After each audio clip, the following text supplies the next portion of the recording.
नमस्कार दोस्तों, स्वागत है आपका प्रयास ऑनलाइन स्टडी ऐप पर। हम लोग बातचीत कर रहे हैं जो पेपर था उसके सॉल्यूशन को लेकर के, और एजुकेशन साइकोलॉजी के जो क्वेश्चंस हैं L1 के, उनके ऊपर हम लोग बातचीत कर रहे हैं। तो इसका जो सॉल्यूशन है उस पर हम लोग यहाँ पर चर्चा शुरू करते हैं। देखिए, पहला जो प्रश्न आप लोग यहाँ पर देख रहे हैं उसमें लिखा है कि शिक्षक ने रेखा को कहा कि आपने गृह कार्य पूरा नहीं किया है, अतः आपको खेल की कक्षा से वंचित किया जाता है। देखिए यहाँ पर जो शब्द आया वो क्या आया, वंचित किया जाता है। अब वंचित किया जाता है तो ये क्या हो गया, ये दंड हो गया। तो इसका जो जवाब है वो क्या है, वो दंड है। देखो, नकारात्मक पुनर्बलन और दंड में अंतर क्या होता है, तो बताया था मैंने आपको, जब क्लासेज में ली तब बात की थी हमने।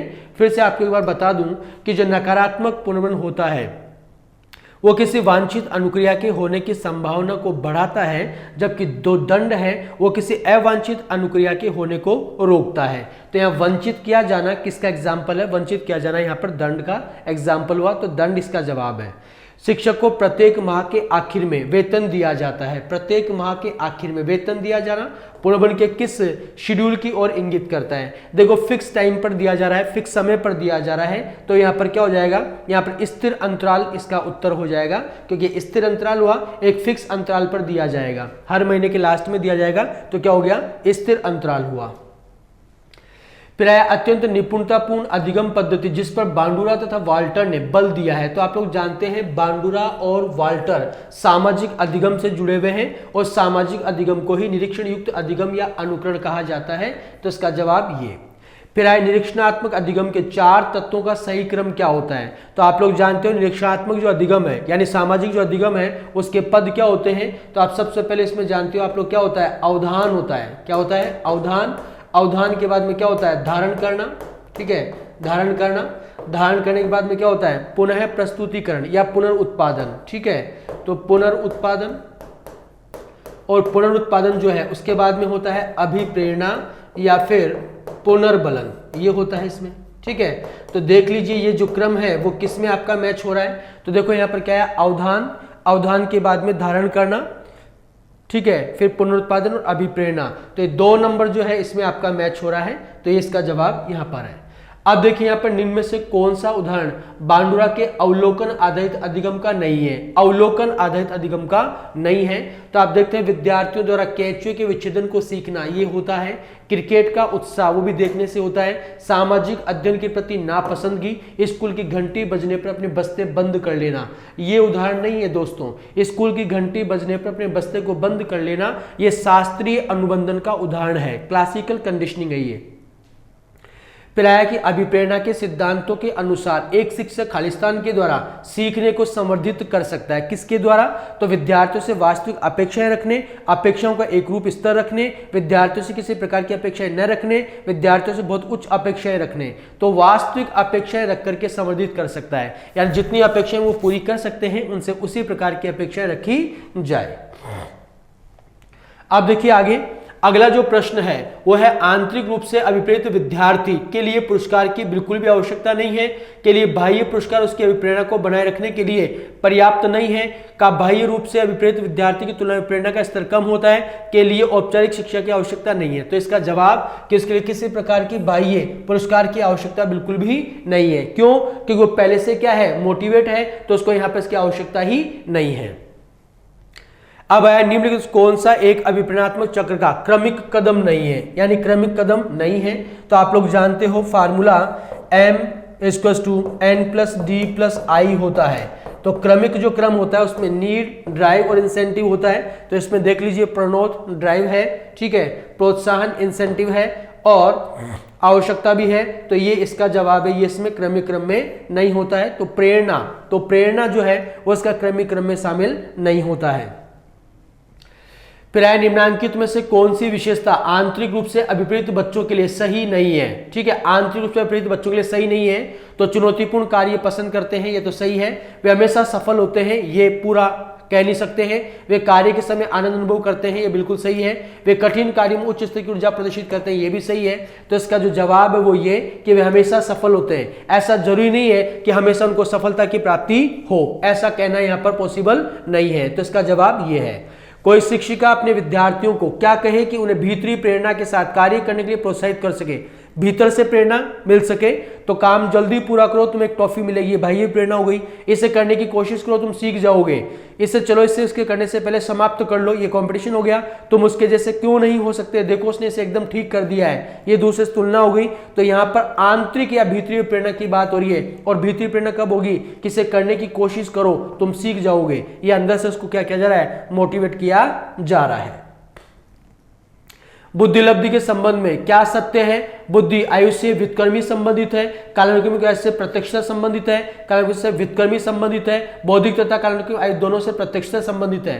तो इसका जवाब कालानुक्रमिक आयु से व्युत्क्रमी संबंधित है। आप लोग जानते हो फार्मूला क्या होता है, IQ = MA/CA × 100। तो यहां पर देखिए ये व्युत्क्रम में आ रहा है, तो ये व्युत्क्रमिक रूप से क्या होती है, संबंधित होती है।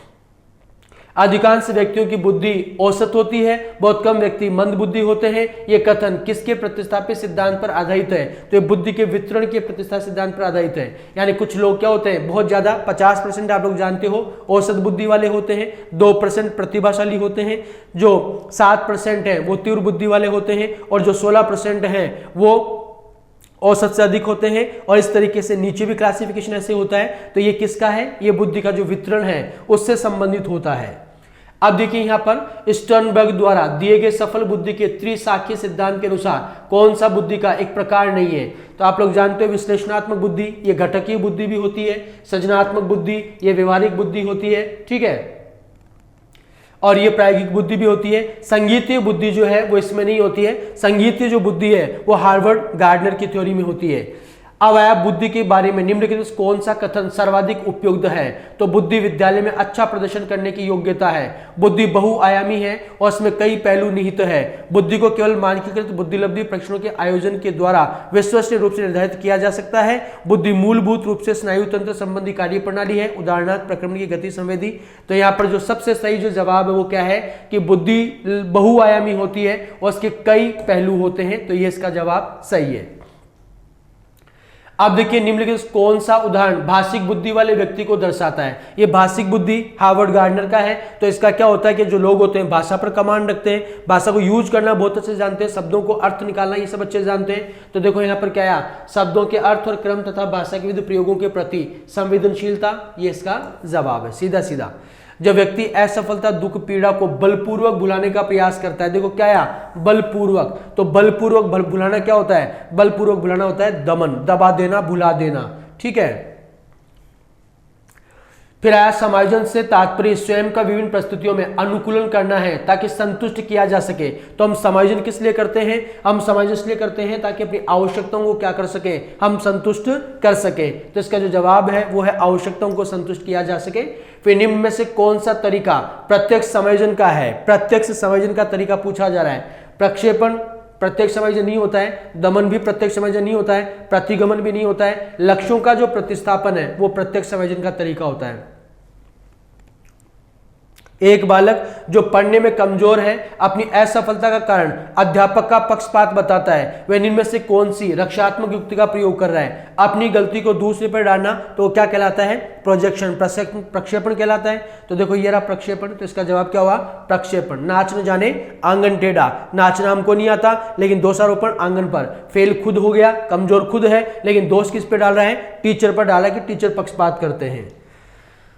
निम्नांकित में से कुसमायोजित बालक है, साधारण सी बाधा उत्पन्न होने पर मानसिक संतुलन खो देता है, असामाजिक, स्वार्थी और सर्वथा दुखी होता है, परिवेश से अनुकूलन स्थापित करने में असमर्थ होता है, उपयुक्त सभी। तो इसका जवाब उपयुक्त सभी, सभी होता है इसमें, ठीक है। अधिगम का अनुवीक्षण आकलन हिस्सा है, अधिगम का अनुवीक्षण आकलन किसका हिस्सा है, तो आप लोग जानते हो सीखने का आकलन का, नैदानिक आकलन का, रचनात्मक आकलन का। तो ये रचनात्मक आकलन का हिस्सा होता है, क्लियर।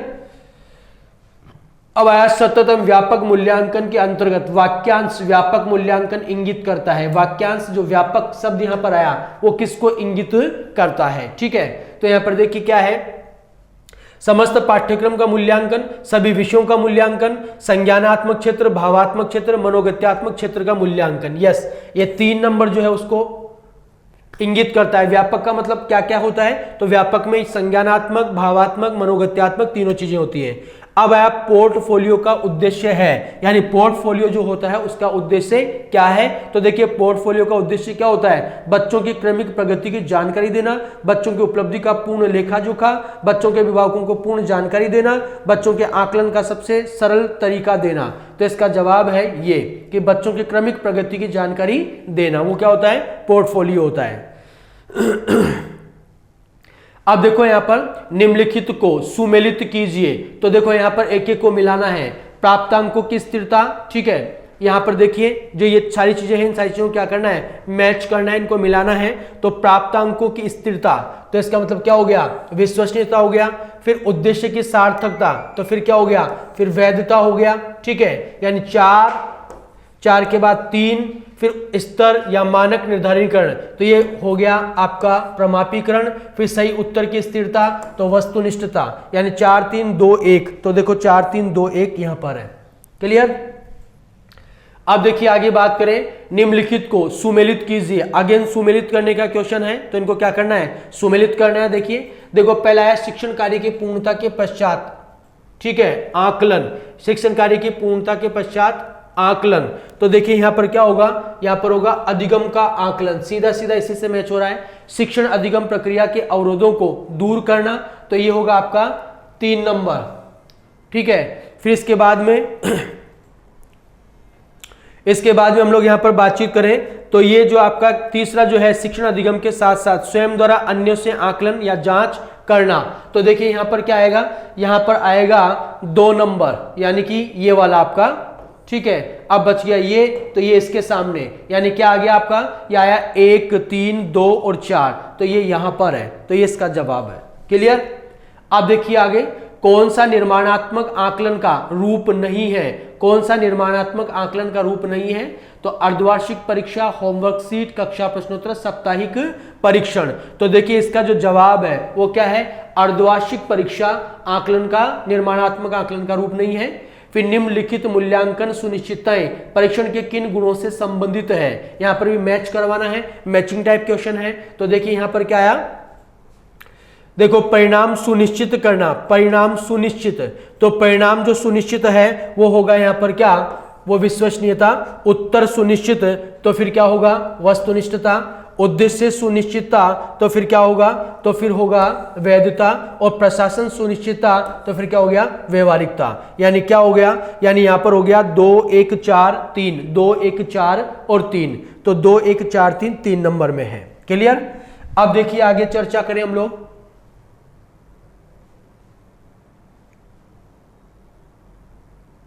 जिस आकलन के पश्चात छात्रों को ग्रेडिंग या अंक तालिका या प्रमाण पत्र प्रदान कर दिए जाते हैं वे आकलन है, ठीक है। वो किस प्रकार के आकलन होते हैं, तो देखिए यहां पर इसका जो जवाब है, संकलात्मक, एकीकृतभूत, योगात्मक, उपयुक्त सभी। तो इसका जवाब क्या है, उपयुक्त सभी।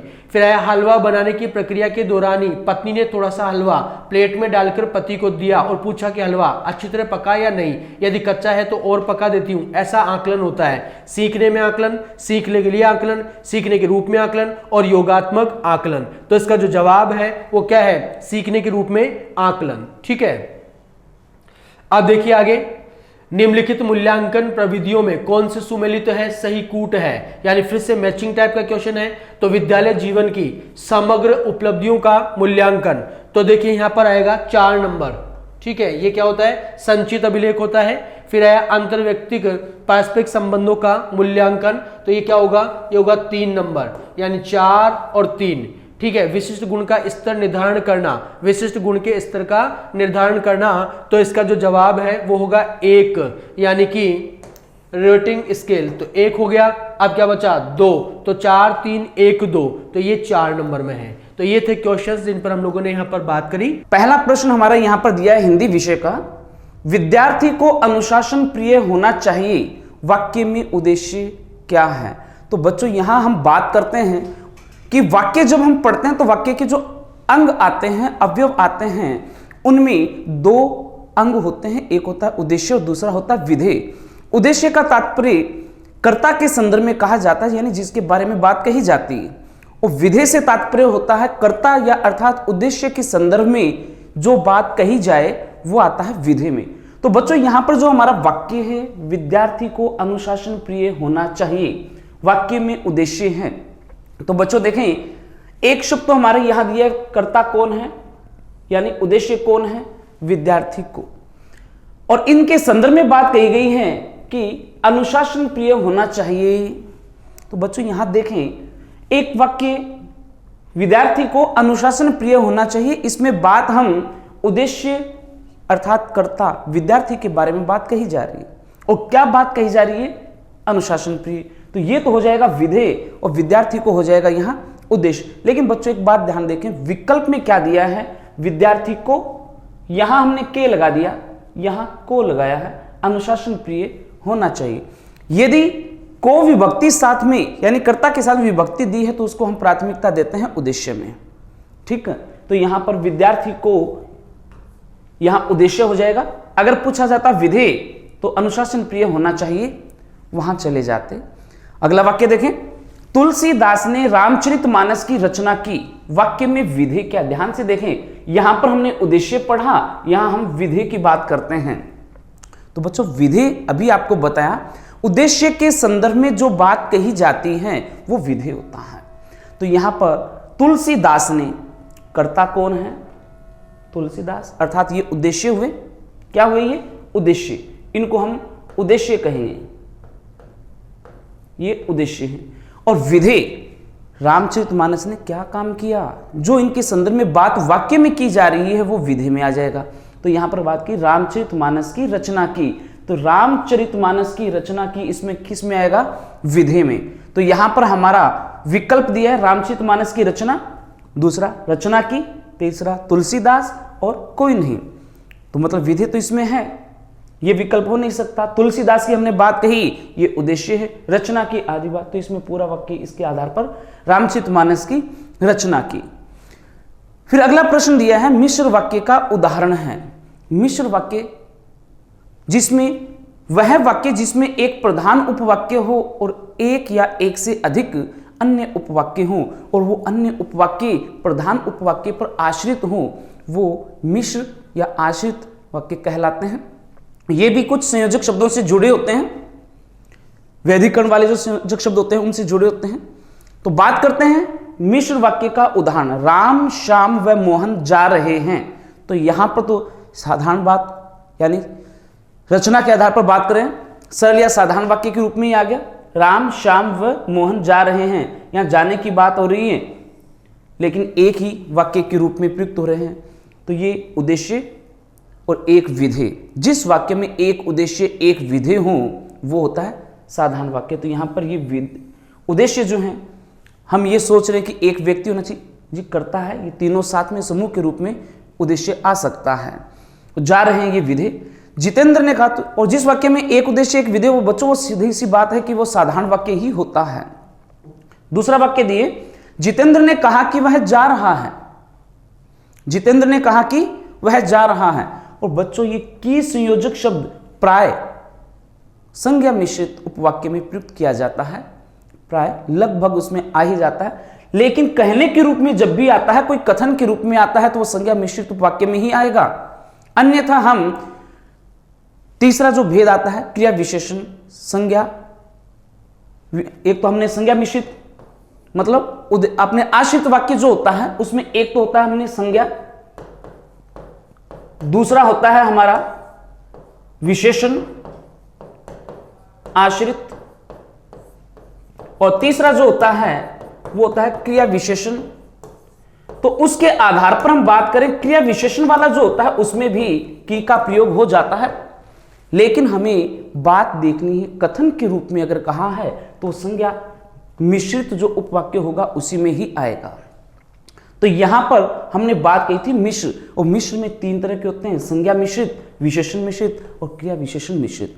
तो यहां पर कथन के रूप में यदि की का प्रयोग हो जाए, देखें यहां पर एक उद्देश्य एक विधेय साधारण की बात करते हैं, जितेंद्र ने, ये तो उद्देश्य कहने का काम कौन कर रहा है, जितेंद्र कर रहा है। तो ये क्या हो जाएगा उद्देश्य, और उद्देश्य के संदर्भ में क्या बात है, कहा, जितेंद्र ने कहा है, जैसे हमने पीछे पढ़ा तुलसीदास ने रामचरितमानस की रचना की, तो इन्होंने रचना की, वैसे इन्होंने कहा, तो ये उद्देश्य और ये विधेय तो ये यहां तक तो क्या है, साधारण वाक्य। लेकिन जब कहा कि वह जा रहा है, तो जा रहा है वह एक से अधिक विधेय, एक से अधिक उद्देश्य और संयोजक शब्दों से जुड़े। और ये जा रहा है, ये उपवाक्य जितेंद्र ने कहा इस पर आश्रित है, तो ये विकल्प हमारा हो जाएगा। जितेंद्र ने कहा कि वह जा रहा है। शीला गाना गाती है, साधारण वाक्य। माता खाना बना रही है, बच्चे खेल रहे हैं, तो ये हमारा मिश्रित वाक्य नहीं है। मिश्रित वाक्य का उदाहरण कौन सा है? जितेंद्र ने कहा कि वह जा रहा है। आगे देखें, संयुक्त वाक्य का उदाहरण है। और संयुक्त वाक्य की मतलब ये होता है बच्चों, जिस वाक्य में यानी एक से अधिक उपवाक्य हों और वो सभी संयोजक शब्दों से यानी समानाधिकरण संयोजक शब्द जो होते हैं उनसे जुड़े होते हों और एक दूसरे से वो स्वतंत्र हों, तो वो संयुक्त वाक्य कहलाते हैं। तो जैसे हमने बात कही यहां, वह तो बरसा, जल तो बरसा पर प्यास नहीं बुझी। एक वाक्य तो ये, ममता व अनीता भीलवाड़ा पहुंच गई। मैं जानता हूं कि वह चोर है। तुम्हें पढ़ने के समय पढ़ना व खेलने के समय खेलना चाहिए। जिस वाक्य में एक से अधिक उद्देश्य और एक से अधिक विधेय हों और वो संयोजक शब्दों से जुड़े हों, एक दूसरे से स्वतंत्र हो, तो बच्चों वो संयुक्त वाक्य में बात आती है। एक दूसरे से स्वतंत्र हो, वो आश्रित नहीं होते हैं। अब देखो बच्चों, पहली बात हमने की लगाया ना, मैं जानता हूं कि वह चोर है। की बात आते ही यहां हमने कह दिया कि ये मिश्रित। जल तो बरसा पर प्यास नहीं बुझी, ममता व अनीता भीलवाड़ा पहुंच गई, ये साधारण वाक्य है, ये साधारण वाक्य है, ये संयुक्त वाक्य है, सॉरी मिश्रित वाक्य है। संयुक्त वाक्य की बात हम यहां कर रहे हैं। और संयुक्त वाक्य की बात हमने कहा जिसमें एक उद्देश्य और एक विधेय से अधिक हों और उपवाक्य एक से अधिक हों, एक दूसरे से स्वतंत्र हों। तो यहां पर देखो कि वह अलग आ गया ना, जोड़ने के रूप में। खेलने के समय खेलना चाहिए, अलग वाक्य है, और पढ़ने के समय तुम्हें पढ़ना चाहिए, ये अलग वाक्य। और दोनों एक दूसरे पर आश्रित नहीं हैं, तो इसलिए हमारा यहां पर विकल्प कौन सा हो जाएगा? तुम्हें पढ़ने के समय पढ़ना व खेलने के समय खेलना चाहिए। किसका उदाहरण पूछा हमें? संयुक्त वाक्य का उदाहरण पूछा गया है। अगला प्रश्न देखें, मेरा भाई प्रशांत धार्मिक पुस्तकें बहुत पढ़ता है। बच्चों ये परीक्षा में कई बार प्रश्न पूछा जा चुका है, कई बार आ चुका, इंपॉर्टेंट वाक्य है। यहां पूछा गया है में कर्म का विस्तारक, क्योंकि यहां पर आजकल प्रश्न आता है उद्देश्य का विस्तारक क्या है। उद्देश्य की विशेषता जिसके संदर्भ में बताई जा रही है वो क्या होता है? उद्देश्य का विस्तारक। और यहां बात कर रहे हैं कि विधेय जो होता है, विधेय में बच्चों क्रिया भी आती है, कर्म भी आता है और पूरक भी आता है। यहां बात की जा रही है, प्रश्न हमारा है कर्म का विस्तारक। कर्म का विस्तारक क्या है? पहले तो हम कर्म देखते हैं, इसमें क्या है? मेरा भाई प्रशांत, या प्रशांत तो क्या है? उद्देश्य। और उद्देश्य का विस्तारक यहां पर क्या हो जाएगा? मेरा भाई, यानी इसके संदर्भ में तो बात, इसके संदर्भ में परिचय जिसका दिया जा रहा हो, जिसके बारे में ही बात कही जा रही हो, जो उसकी विशेषता के रूप में आता हो, वो उसका विस्तारक हो जाएगा। तो यहां उद्देश्य तो क्या है हमारा? प्रशांत, और इसका विस्तारक क्या हो जाएगा? मेरा भाई। कर्म पुस्तक है, यहां पुस्तकें जो दिया वो क्या है? कर्म, और इसके संदर्भ में जो विशेषता बताई जाए वो कर्म का विस्तारक हो जाएगा। तो कर्म का विस्तारक क्या है? यहां धार्मिक। क्या है बच्चों? धार्मिक। अब पढ़ता है ये क्रिया है, इसका विस्तारक पूछें तो बहुत हो जाएगा। क्या हो जाएगा? बहुत। अगर आपसे पूछा जाए क्रिया का विस्तारक तो यहां पर बहुत, लेकिन वाक्य में हमें पूछा गया है कर्म का विस्तारक, और कर्म है पुस्तकें और इसका विस्तारक क्या है? धार्मिक। तो हम विकल्प में देखें धार्मिक कहीं दिया है क्या? ये रहा। तो इसका मतलब तीसरा विकल्प हमारा सही हो जाएगा। अब बात करते हैं बच्चों, ये तो रचना के आधार पर प्रश्न दिए हुए थे। अब प्रश्न आता है रचना के आधार पर वाक्य के भेदों में बात की थी। शेखर नहीं आया वाक्य का प्रकार है, यानी अर्थ के आधार पर भी तो हम वाक्य पढ़ते हैं। तो यहां देखें बच्चों, शेखर नहीं आया, और नहीं शब्द दिया है वो सदैव निषेध यानी मना करने की बात आती है, जिसमें नकार का भाव व्यक्त होता है, और नकार का भाव दिया होता है वो हमेशा निषेधात्मक होता है। प्रश्नवाचक होता तो उसमें प्रश्न के भाव नजर आते, कौन, कब, कहां। विस्मयादि बोधक में आश्चर्य से संबंधित, घृणा, प्रेम, नफरत से संबंधित भाव जुड़े होते। विधेयात्मक का मतलब कोई ना कोई काम होने का बोध, लेकिन यहां पर जब दिया जाता है, नहीं दिया गया है और पूछा गया है हमें कि वाक्य का प्रकार बताएं, तो जिसमें मना किया गया हो, निषेध किया गया हो, नकार किया गया हो, तो वो निषेधात्मक में आता है। अगला वाक्य प्रश्न दिया है, जब कोई पूर्ण विचार एक से अधिक वाक्यों में प्रकट होता है तो वह कहलाता है।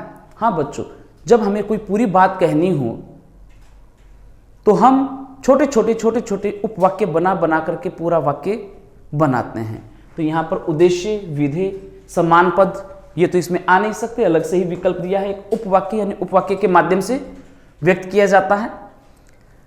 नेक्स्ट क्वेश्चन देखें, मिश्र वाक्य बनता है किसके सहयोग से? दो आश्रित वाक्यों के योग से बनते हैं या दो साधारण वाक्यों के योग से बनते हैं, एक प्रधान और अनेक आश्रित उपवाक्यों के मेल से बनते हैं, या अनेक प्रधान और अनेक आश्रित उपवाक्यों के मेल से बनते हैं। मिश्र वाक्य की बात कही थोड़ी देर पहले मैंने आपको बताया था, जिस वाक्य में एक प्रधान उपवाक्य हो और एक या एक से अधिक अन्य उपवाक्य हो। तो ऐसी बात कहां नजर आ रही है? दो आश्रित वाक्यों के योग से, या दो आश्रित वाक्यों के योग से कैसे बनेंगे? उपवाक्य भी तो होना चाहिए ना, प्रधान उपवाक्य। दो साधारण वाक्यों के योग से कोई जरूरी नहीं, संयुक्त वाक्य भी बन सकता है। एक प्रधान और अनेक आश्रित उपवाक्यों के योग से। एक विकल्प और देख लेते हैं, अनेक प्रधान और अनेक आश्रित उपवाक्यों के मेल से। तो बच्चों अभी आपको एक परिभाषा के रूप में भी बताया था, जिसमें एक प्रधान उपवाक्य हो, ये रही वो बात, और एक या एक से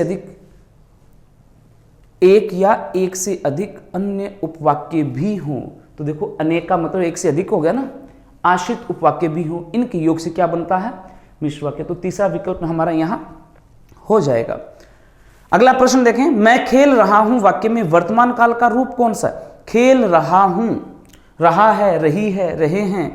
तो इसमें देखें सामान्य वर्तमान में तो ता है, ती है, ते है का प्रयोग होता है। अपूर्ण वर्तमान यानी खेल रहा, लगातार होते रहने का काम हो रहा हो, वह वाक्य जिसमें वर्तमान काल का वो वाक्य जिसमें क्रिया लगातार होते रहने का बोध होता हो, यानी उस क्रिया के पूर्ण होने का बोध वहां नहीं होता, तो वो किस में आ जाएगा? अपूर्ण। संदिग्ध में यानी क्रिया के पूर्ण होने में संदेह बना हो, संभाव्य, संभावना, हम मान सकते हैं कि इसमें संभावना हो रही है, शायद ऐसा काम हो सकता, लेकिन यहां पर बात क्रिया के लगातार होते रहने का बोध किया जा रहा है, रहा हूं क्रिया से, तो अपूर्ण वर्तमान का उदाहरण हो जाएगा। आगे देखें बच्चों, संदिग्ध वर्तमान काल का वाक्य कौन सा है? संदिग्ध, संदिग्ध का मतलब होता है जिसमें संदेह की स्थिति उत्पन्न होती हो, और संदिग्ध में हमेशा बच्चों याद रखना, होगा, होगी, होंगे शब्दांश का प्रयोग किया जाता है। होगा यानी होगा, होगी या होंगे, इनका प्रयोग प्राय किया जाता है जो संदेह है कि शायद ऐसा हो रहा होगा, बच्चे पढ़ रहे होंगे, बच्चे खाना खा रहे होंगे, विद्यालय जा रहे होंगे, इस तरह की बातें जब आती है वो उसमें क्या संदेह होता है, शायद न भी जाए कोई कारणवश। तो यहां पर गाती हैं, सामान्य रूप आ गया, गा रही हैं, ये अपूर्ण लगातार होते रहने का बोध हो रहा है। सीता शायद गाती हो, सीता गाती होगी, अगर हम यहां पर लिखते सीता गाती होगी तो यहां पर बात भी अलग आती है, सीता शायद गाती हो, हमें ये लग रहा है कि अभी ये शायद काम हो रहा होगा, वो वर्तमान काल की है। तो यहां पर बच्चों देखो, एक तो है कि सीता गाती है, सीता गा रही है, और सीता गाती होगी, या सीता शायद गाती हो। तो शायद गाती हूं, इनके अंदर आधार पर भी हम कर सकते हैं, शायद गाती हूं। अभी तो बात ये, जैसे मान लीजिए इस समय कोई कार्यक्रम चल रहा है और हम उसके आधार पर कहें ये समय है उसके गाना गाने का, तो शायद हम कहें इसमें शायद वो गाना गाती हूं। तो यहां पर संभावना संदिग्ध में व्यक्त की जाती है। तो बच्चों यहां पर विकल्प हमारा चौथा हो जाएगा। फिर बात करते हैं हम, मैं पढ़ चुका था वाक्य में भूतकाल का स्वरूप क्या है? भूतकाल की बात करते हैं बच्चों, भूतकाल का स्वरूप बताना आपको कि भूतकाल का स्वरूप कौन सा है। भूतकाल में क्रिया हो चुकी है उसके संदर्भ में बात देखो, चुका था लगा दिया तो इसका मतलब था के आधार पर तो पता मैं पढ़ चुका था, क्रिया पूरी होने का बोध यहां पर हो रहा है, कि क्रिया पूरी हो गई। अब चुका है, चुका था, चुका होगी, इस तरीके से तीनों कालों में वाक्य भी बनते हैं। तो था की बात की हमने, तो सामान्य भूतकाल, पूर्ण भूतकाल, आसन भूतकाल, अपूर्ण भूतकाल। आसन भूतकाल का मतलब क्या होता है? एक तो होता है सामान्य भूतकाल जिसमें हमें ये लगता है कि भूतकाल की क्रिया हुई है लेकिन उसमें समय का ज्ञात नहीं हो पाता, क्या अभी हाल ही में पूरी हुई है या इसको समय अधिक हो गया पूरी हुई, वो तो सामान्य में होता है। आसन भूतकाल में ये पता लगता है कि भूतकाल की वो क्रिया जो हो तो चुकी लेकिन उसे संपन्न हुए ज्यादा समय नहीं, अभी हाल ही में पूरी हुई है। जा चुका, था की बात आ गई, था आता है, तो हम क्या बताएंगे? भूतकाल का वो वाक्य जिसमें क्रिया पूर्ण होने का बोध करा रही है, हमें यह भी लगता है अभी हाल ही में पूरी नहीं हुई, इसको बहुत समय हो चुका, तो वो पूर्ण भूतकाल में आता है। मैं पढ़ चुका था, तो इसका मतलब पहले की बात करें, मैं पढ़ चुका था, तो यहां पर पूर्ण भूतकाल का वाक्य हो जाएगा। अपूर्ण वर्तमान काल का उदाहरण, यानी वर्तमान काल है और अपूर्ण है, तो बच्चों यहां पर देखें, ये गलती से छपा हुआ है, यहां पर है आएगा, क्या आएगा? है। इसमें अपूर्ण वर्तमान काल का उदाहरण है, वर्तमान काल की बात कर रहे हैं, और अपूर्ण यानी जिसमें क्रिया लगातार होते रहने का बोध करवाती है। मैं खेल चुका था, भूतकाल का वाक्य है। मैं खेल कर चला गया, यह भी भूतकाल का। वह खेला होगा, खेला होगा, हम तो पहले की बात ही कर रहे हैं ना, तो भूतकाल की। होगा, होगी, होंगे, संदेह की बात आती है। आस्था खेल रही है, थी है, तब तो क्या अपूर्ण भूतकाल हो जाता, लेकिन प्रश्न हमारा क्या है? अपूर्ण वर्तमान काल। अपूर्ण भूतकाल होता तब तो यहां पर थी रख ही देते ना, लेकिन यहां पर वर्तमान काल की बात कर रहे हैं, और आस्था खेल रही है यानी अभी काम चल रहा है, उसके पूरे होने का बोध नहीं होता। चलिए आगे देखें। वह गया होगा, वाक्य में भूतकाल का रूप है, होगा। मैंने आपको बार बार बताया कि होगा, होगी, होंगे की बात करते हैं तो वो संदेह बोध करवाता है। अब वह गया होगा, जैसे मान लीजिए एक और उदाहरण के द्वारा, आप कक्षा में आ गए, आपका छोटा भाई है, उसको किसी कारणवश आपको जयपुर भेजना था, मान लीजिए यूनिवर्सिटी के काम से भेज रहे थे, और मान लीजिए आप ये कह रहे थे, उसको बस का टाइम भी बताया कि आपको 8 बजे की बस में जाना है, और आप यहाँ पर 7 बजे क्लास लेने आ गए।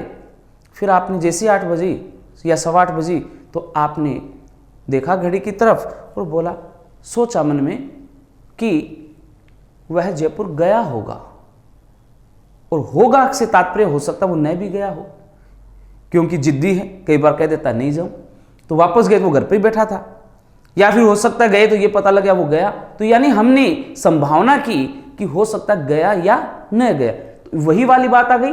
वह गया होगा, गया का मतलब तो क्रिया के रूप में, और होगा मतलब हमने संभावना व्यक्त की, तो संदिग्ध भूतकाल का वाक्य हो जाएगा। यदि पुस्तक मिल जाती तो मैं पढ़ लेता, वाक्य में काल कौन सा है? यदि पुस्तक मिल जाती तो मैं पढ़ लेता। पहली बात तो हम ये बात कहेंगे कि काल कौन सा, भूतकाल का, तो ये तो सभी में विकल्प वैसे भी नजर आ रहे हैं कि भूतकाल का वाक्य ही है।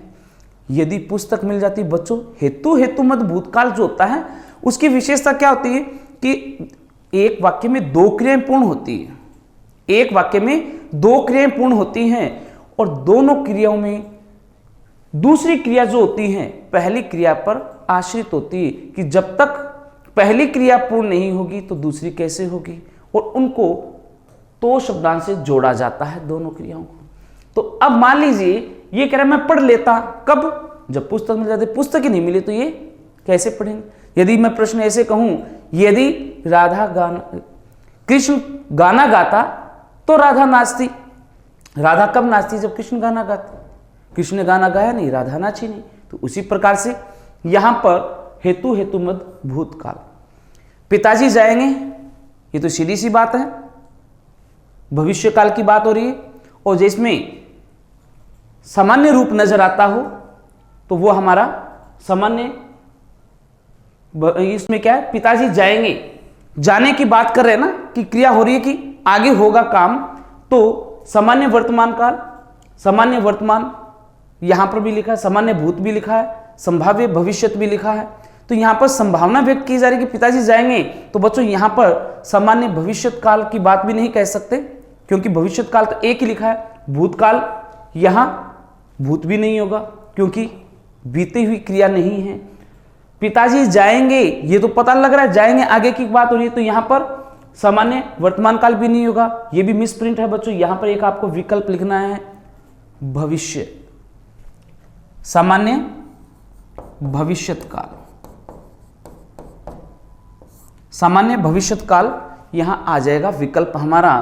तो संभावना तो हो ही नहीं रही ना, सीधी सी बात है, जाएंगे क्रिया से पता लग रहा है कि भविष्य की है, और भविष्य का विकल्प इसमें केवल एक दिया संभाव्य, तो ये हो नहीं सकता। तो सामान्य क्रिया हो रही है भूतकाल की, तो सामान्य भविष्यत काल हो जाएगा।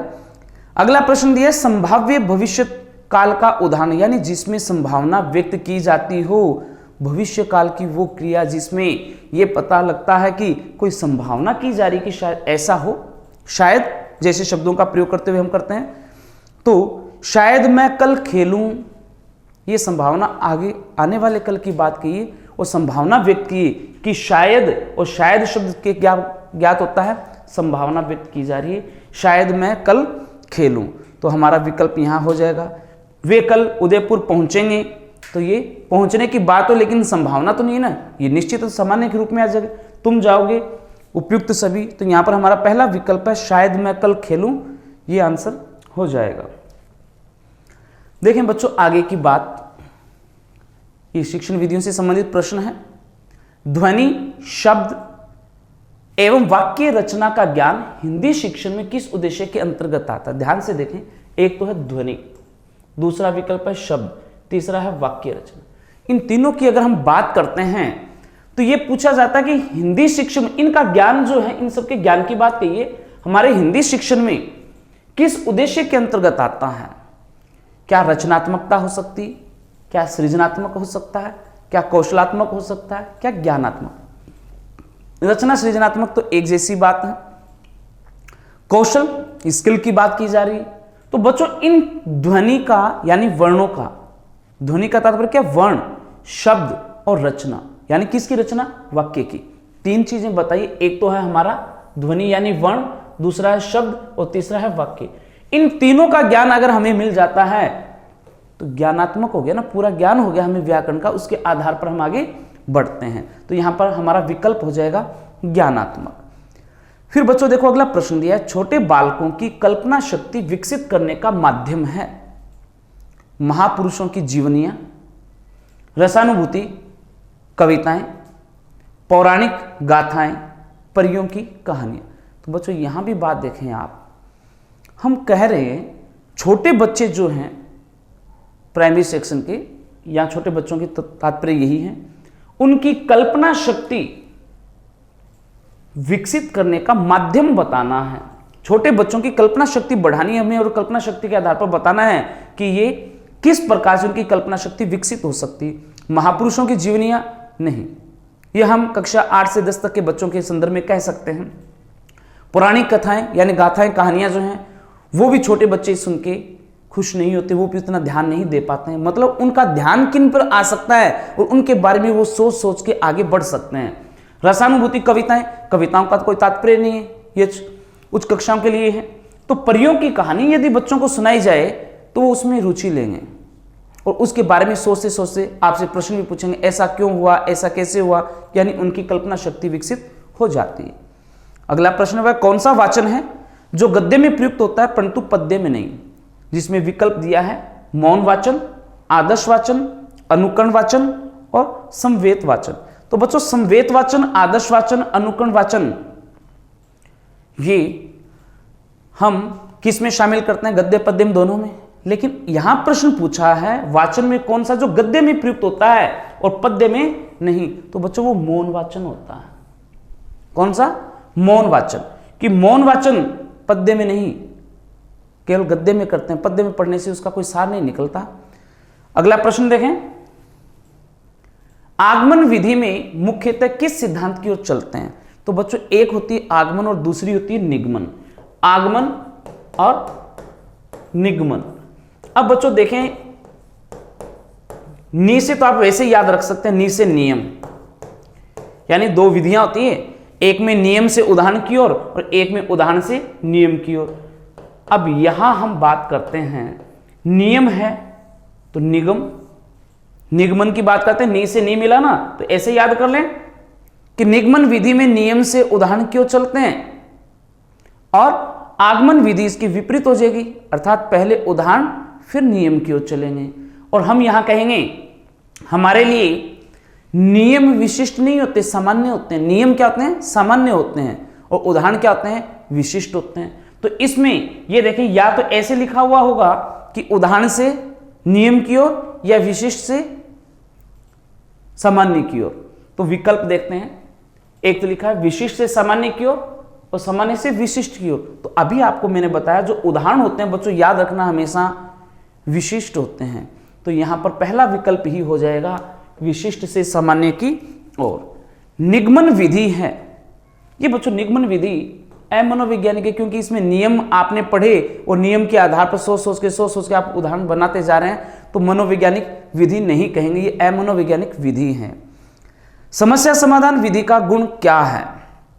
समस्या समाधान विधि दी है, इसका गुण बताया जीवन संबंधी समस्याओं को हल करना, जीवन संबंधी समस्याओं को हल करना, यानी जीवन में जो समस्याएं आ जाती हैं, जीवन से संबंधित जो समस्याएं आ जाती हैं, उनका आप समाधान किस प्रकार से करते हैं ये बात जानना, सोचने की आदत विकसित करना, अपने विचारों को मुक्त रूप से व्यक्त करना, या इनमें से कोई नहीं। तो बच्चों सीधी सी बात ये कि समस्या समाधान जो है उस विधि का गुण, पहला गुण तो ये कि अगर किसी प्रकार की कोई समस्या हमारे जीवन में आती है तो उसका हम हल ढूंढेंगे, तो पहला विकल्प ही यहां हो जाएगा। इसमें पहला जो क्वेश्चन डाला हुआ है वो है मैच द फॉलोइंग टेबल, निम्नलिखित जो टेबल है उसको मैच करना है, आपस में जोड़ना है।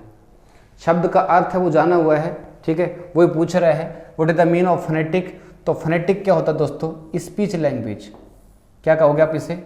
स्पीच लैंग्वेज बोल सकते हैं। What is the mean of phonetics? Phonetics को हम बोलेंगे, क्या बोलेंगे? Speech language. मतलब भाषा को अपन बोलते हैं, ठीक है, उसको अपन क्या बोलते हैं, उसका जो अध्ययन करते हैं वो क्या होता है? फोनेटिक्स होता है। और साउंड सिस्टम जो होती है पूरी उसका अध्ययन होता है, वो क्या होता है? फोनोलॉजी। क्या होता है? फोनोलॉजी। एक है मोर्फोलॉजी, वर्ड सिस्टम जो होता है, वर्ड जो होता है उसकी जो स्ट्रक्चर होती है उसका अध्ययन अपन करते हैं, वो किसके अंतर्गत करते हैं? मोर्फोलॉजी, ठीक है, ये रहेगा। और सिंटेक्स का मतलब क्या होता है? सेंटेंस और उसकी जो स्ट्रक्चर होती है, वाक्य की जो स्ट्रक्चर होती है उसका अपन अध्ययन करते हैं, वो किसके अंतर्गत करते हैं? सिंटेक्स के अंतर्गत करते हैं। तो 3 और 4 जो पार्ट अपना वो सेम रहेगा, ठीक है, कोई वो नहीं है। तो इसका देखो पहला जो ऑप्शन, इसका आंसर क्या होना चाहिए? पहला पार्ट इसका आंसर क्या बनेगा? 2 नंबर। तो फर्स्ट में 2, सेकंड जो पार्ट है उसमें क्या होगा? 1 नंबर, ठीक है। 3 का क्या रहना है? 3 ही रहना है, और 4 का क्या रहना है? 4 ही रहना है। ऐसा ऑप्शन देख लो कौन से विकल्प में है, ठीक है। सेकंड, फर्स्ट, थर्ड, फोर्थ, ये आपका आंसर होगा 2 नंबर। नेक्स्ट क्वेश्चन की ओर बढ़ें। नेक्स्ट क्वेश्चन दे रखा है how many alveolar consonant sounds are. जब हम स्पीच साउंड्स को अपन क्लासिफाइड करते हैं कॉन्सोनेंट साउंड को, तो दोस्तों कॉन्सोनेंट साउंड जो है उसको अपन 2 प्रकार से पढ़ सकते हैं। एक तो आता है प्लेस ऑफ आर्टिकुलेशन और एक आता है manner of articulation. Place of articulation के अंतर्गत इसमें 8 भाग बनाते हैं, दैट इज बाइलेबियल, दूसरा क्या है? बाइलेबियल, दूसरा है लेब्योडेंटल, एक कहेंगे अपन डेंटल साउंड्स, एक बोलते हैं एल्वोलर, पोस्ट एल्वोलर, एक आता है पैलेटल, वैसे बोलेंगे वेलर, और एक आता है ग्लोटल। इस प्रकार से 8 भाग बनाते हैं। तो उसमें ये पूछ रहा है कि एल्वोलर जो साउंड होती हैं, कॉन्सोनेंट साउंड्स होती हैं, वो कौन कौन सी होती हैं, ठीक है। तो एल्वोलर साउंड्स जो होती हैं वो 6 होती हैं। कौन कौन सी होती हैं? ट, एक में लिखा ड, एक बोल दिया ज, एक में कह रहा है न, एक में बोला ल, और एक आता है स। टड, जन, लस, इस प्रकार से जो 6 कॉन्सोनेंट साउंड होती हैं इसको हम क्या बोलते हैं? एल्वोलर साउंड बोलते हैं। इसमें ये नहीं पूछा कि कौन कौन से साउंड है जो एल्वोलर साउंड्स हैं, इसमें सिर्फ और सिर्फ यही पूछा गया है कि एल्वोलर साउंड्स की टोटल संख्या कितनी होती है। तो एल्वोलर की टोटल संख्या कितनी होती है? 6 होती है दोस्तों, ठीक है। पोस्ट एल्वोलर जो होते हैं, पोस्ट एल्वोलर, उनकी संख्या 5 होती है। तो यहाँ पे आपका अप्रोप्रिएट आंसर जो होगा वो क्या होगा? 2 नंबर होगा, ठीक है। क्या होगा? 6 होगा। The sound represent in the following, the sound represent in the following, निम्नलिखित में से कौन सा बिंदु है जिसमें साउंड जो है वो रिप्रेजेंट कर रही है, ठीक है। इसमें सिंबल नहीं लिखा गया गलती से, ठीक है, गलती से इसमें सिंबल नहीं लिखा गया। तो इसमें ये पूछना, ये जानना अपन को कि इसमें कौन सी साउंड है जो रिप्रेजेंट नहीं कर रही, ठीक है। तो कौन सा पार्ट है रिप्रेजेंट इन द फॉलोइंग, जो रिप्रेजेंट कर रही किसमें, निम्नलिखित में। और इसमें आपका क्वेश्चन जो अपने डिजाइन जो हमने किया था वो किस प्रकार से किया था, जरा ये बता दूं। क्वेश्चन डिजाइन किया था वो अपने किया था यहाँ पे स जो है, ठीक है, स, ये जो स आता है, ये स जो है वो कौन सा पार्ट है जिसमें रिप्रेजेंट कर रहा है, ठीक है। तो इस सन का फोनेटिक ट्रांसक्रिप्शन बनाएंगे तो ऐसे बनता है सन, स कौन सा आ रहा है, ये वाला, ठीक है। अकॉर्डेंस जो है उसमें भी यही स आता है, ठीक है। और ये सन है, इसका भी सेम ऐसे बनता है सन, इसमें भी स कौन सा ये आ रहा है। तो जहां देखो एस एच अथवा टी आई ओ जो होता है उससे स की साउंड रिसाइट होती है, तो उसके लिए स कौन सा आएगा अपना, ये आएगा। यही क्या होगा आपका आंसर होगा, ठीक है। कौन सा, अकोमोडेशन, अकोमोडेशन ऐसा कहोगे। तो साउंड D3, ये जो जय आता है, जय की साउंड है ये। और जय की साउंड कितनी है अपने, 3 जय होते हैं। एक तो जय जिसको अपन जेड से मार्क करते हैं, एक जय जिसको अपन थ्री से मार्क करते हैं, और एक जय जिसको अपन D3 से मार्क करते हैं। कौन सा पार्ट है, ठीक है, जिसमें ये जय आ रहा है, ठीक है। तो देखना मैज़ का फोनेटिक ट्रांसक्रिप्शन अपन करते हैं तो ऐसे आएगा मैज़, ब्रैकेट में आप आर लगा सकते हैं, कोई दिक्कत नहीं है। तो इसमें जय कौन सा है, 3 वाला आता है, ठीक है। एक आता है हमारे पास ब्रीज आता है, ब्रीज का फोनेटिक ट्रांसक्रिप्शन करोगे तो आप इस तरीके से करोगे, ठीक है, ब्रीज ऐसे आ गया। इसमें जय कौन सा आ गया, जेड वाला। टउपेज होता है, टउपेज जो है इसका फोनेटिक ट्रांसक्रिप्शन इस तरीके से होता है, ठीक है, ऐसे होगा टउपेज। इसमें भी जय आ रहा है, वो कौन सा आ रहा है, ये आ गया। वैसे बचा क्या हमारे पास, ब्रीज, ब्रीज आ गया। तो ब्रीज जो है इसका फोनेटिक ट्रांसक्रिप्शन कैसे होगा, इस तरीके से होगा, ब्रीज, ये आ गया। तो ये जय आ रहा है वो किस में आ रहा है, ब्रीज में आ रहा है, किसमें, ब्रिज में। गाइज याद रखना, किसी भी वर्ड में जे आता है, जे या फिर जी, डी जे या फिर डी जी, इससे अगर जय की साउंड निकलती है तो वो जय कौन सा आएगा, D3 वाला ही आएगा। डी के साथ 3 लगा दो, ठीक है, ये जय आता है उसमें, ठीक है जी। तो यहाँ पे का अप्रोप्रिएट आंसर जो होगा इस सेंटेंस में कौन सा होगा, 3 नंबर, यही अप्रोप्रिएट आंसर है। एक है हैंड वाला पार्ट दे दिया, इसमें ये पूछ रहा है कि कॉन्सोनेंट नहीं सॉरी वोवेल साउंड कौन कौन सी आती है। तो हैंड को कैसे लिखते हैं अपन, ऐसे लिखते हैं, हैंड ऐसे होता है। तो है, ठीक है, ये 2 मात्रा लगी हुई तो उल्टी ई और सुल्टी ई, ठीक है, न और क्या लिख दिया, डे, हैंड। तो यहाँ पे ये पूछा हुआ है ये वाला पार्ट, वोवेल साउंड कौन सी इसमें, तो वोवेल साउंड कौन सी अपनी, 1 नंबर आ गया। या फिर ऐसा बोल सकते हैं अपन, 2 कॉन्सोनेंट होते हैं, उनके बीच में अगर ए आता है तो उस ए को मोस्टली हम मार्क करते हैं, किससे मार्क करते हैं, इस तरह से मार्क करेंगे, ये आता है। जैसे कैन आता है, ठीक है, मैन आता है, ट्रैप आता है, फैन आता है, ठीक है, MAN मैन आता है। तो उन सभी में कौन सा ए आता है, ए आएगा, इस तरीके से आएगा, ये साउंड आ जाएगी। नेक्स्ट क्वेश्चन देखिए, द स्ट्रगल बिटवीन 2 कैरेक्टर्स और 2 फोर्सेज इज नोन एज, ठीक है, कि 2 पात्र होते हैं या 2 शक्ति होती हैं, उनके बीच में जो स्ट्रगल होता है, उनके बीच में जो संघर्ष होता है उसको हम क्या बोलते हैं, क्या बोलते हैं उसको, क्या बोलोगे, कॉन्फ्लिक्ट बोलते हैं, ठीक है जी। लिटरेचर का पार्ट आता है जिसको हम 2 भागों में डिवाइड करते हैं, एक तो होता है आउटर और एक होता है इनर। कॉन्फ्लिक्ट 2 प्रकार के होते हैं, एक तो आउटर होता है और एक होता है जिसको अपन क्या बोलते हैं, इनर बोलते हैं। यही आपका अप्रोप्रिएट आंसर होगा।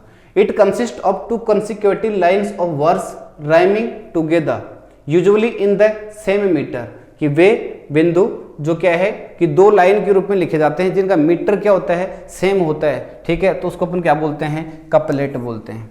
क्या कहोगे, couplet. 1 couplet is equal to 1 couplet, ठीक है, 1 couplet is equal to 2 lines in same metre. Metre सभी का क्या होगा, सेम होगा, ठीक है। 1 quatrain is equal to 1 quatrain is equal to 4 lines. एक क्वेट्रन जो होता है उसमें लाइनों की संख्या कितनी होती है, 4 होती हैं। 1 sestet is equal to 1 sestet is equal to 6 sestet is equal to 6 lines, only 6 lines, only 6 lines. और वैसे 1 octave is equal to 8 lines. एक ऑक्टेव में लाइनों की संख्या कितनी होती है, 8 होती है। इसके रिगार्डिंग कभी भी कहीं भी क्वेश्चन पूछ ले, ठीक है, जिनका मीटर सभी का क्या होगा, सेम होगा। सेम मीटर जो है जिसमें 2 लाइन जो होती हैं, ठीक है, 2 लाइन्स होती हैं, ठीक है, of words rhyming together usually in the same metre, तो 2 लाइन जो होती है उसको अपन क्या बोलेंगे, कपलेट। अगर 4 लाइन का अपन जिक्र करें तो क्या कहोगे, क्वेट्रन, ठीक है। 6 लाइन्स का जिक्र करें तो क्या बोलोगे, सेस्टेट, और 8 लाइन्स का अपन जिक्र करें तो क्या बोलोगे, आप उसे ऑक्टेव बोलोगे, right. A line consisting of 10 syllable, 10 syllable जो है उसकी जो पंक्ति है उसको हम क्या बोलते हैं, इज नोन एज, ठीक है। तो देखो दोस्तों 10 सिलेबल जो होते हैं ना उसको हम बोलते हैं आइम्बिक पेंटामीटर। क्या बोलते हैं, आइम्बिक पेंटामीटर बोलते हैं, ठीक है। आइम्बिक पेंटामीटर जो है वो आइम्बिक पेंटामीटर के रूप में लिखा जाता है, जिसको हम क्या बोलते हैं, सोनेट बोलते हैं। प्रत्येक जो लाइन है सोनेट की वो एक डेका सिलेबल होती है। क्या होती है, डेका सिलेबिक होती है, ठीक है। डेका सिलेबिक, डेका सिलेबिक का मतलब उसमें लाइन सिलेबल की संख्या कितनी होती है, 10 होती है, ठीक है। तो यहाँ आपका अप्रोप्राइट आंसर होगा वो कौन सा होगा, 1 नंबर, डेका सिलेबिक बोलेंगे, ठीक है। तो सोनेट जो होते हैं इसमें लाइन कितनी होती है, 14 होती हैं, ठीक है। 14 लाइन जो है, प्रत्येक लाइन क्या होगी, वो डेका सिलेबिक होगी, यानी प्रत्येक लाइन में सिलेबल की संख्या कितनी होती है, 10 होती है, ठीक है जी। Who coined the term communicative competence. दोस्तों कम्युनिकेटिव अप्रोच जो आती है, कम्युनिकेटिव इंग्लिश लैंग्वेज अप्रोच कहें, इंग्लिश लैंग्वेज टीचिंग कहें, ठीक है, जिसमें 2 प्रकार के मेजर क्या है, कॉम्पिटेंस काम में लिए जाते हैं। Competence means skill. एक कॉम्पिटेंस जिसको अपन क्या बोलते हैं, कम्युनिकेटिव कॉम्पिटेंस, और दूसरा क्या होता है, दूसरा क्या होगा, दूसरा जो पार्ट होता है उसको अपन क्या बोलते हैं, लिंग्विस्टिक कॉम्पिटेंस। कम्युनिकेटिव अप्रोच जो होता है उसमें लिंग्विस्टिक कॉम्पिटेंस की बजाय अधिक प्राथमिकता हम किसको देते हैं, कम्युनिकेटिव कॉम्पिटेंस को देते हैं। तो ये कह रहा है कि who coined the term communicative competence, communicative competence जो है उसका आविष्कार किसने किया था, कौशल जो उसका आविष्कार किसने किया, ठीक है। तो यहाँ पे आपका आंसर होगा वो कौन सा होगा, डेल हाइम्स ने, डेल हाइम्स ने। जबकि लिंग्विस्टिक कॉम्पिटेंस जो है उसका जो कोइन किया था, आविष्कार किया था, वो किसने किया था, नोम चॉम्स्की ने किया था। लिंग्विस्टिक कॉम्पिटेंस का नोम चॉम्स्की। यहाँ आपका आंसर होगा वो कौन सा होगा, डेल हाइम्स होगा, ठीक है जी। आगे देखिए नेक्स्ट क्वेश्चन हमारे पास, linguistic competence is the desired goal of, linguistic competence है, ठीक है, वो डिजायर्ड गोल है, किसका गोल है, जरा ये देखना जी। Linguistic competence desired goal of, किसका गोल है ये,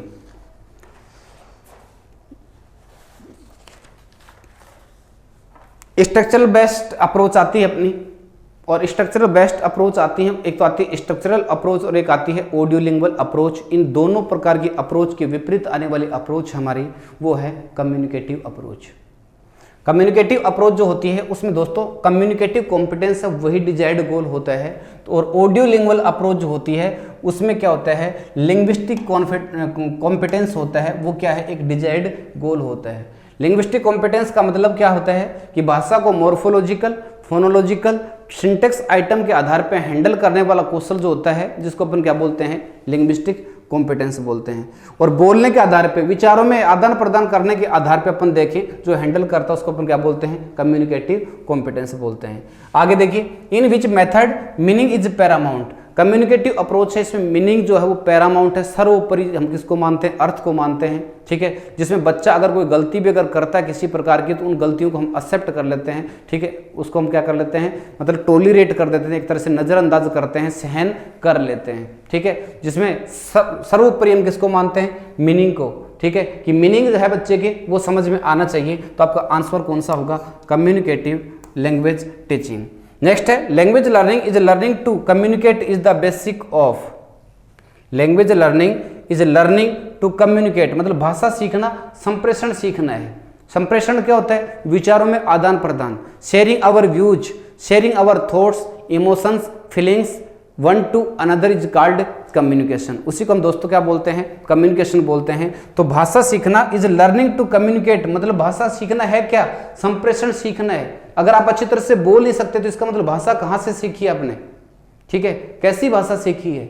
भाषा होता ही क्या है, सोर्स ऑफ कम्युनिकेशन होता है, सोर्स ऑफ सेल्फ एक्सप्रेशन होता है, सोर्स ऑफ इंफॉर्मेशन होता है। सूचनाएं संग्रहित करने के लिए, विचार अभिव्यक्ति के लिए, संप्रेषण के लिए हमें किसकी जरूरत पड़ती है, भाषा की। और इसके ऊपर जोर देती है वो कौन सी अप्रोच देती है, कम्युनिकेटिव अप्रोच देती है, ठीक है। तो आपका आंसर कौन सा जगह यहाँ पे कम्युनिकेटिव अप्रोच का होगा, ओके।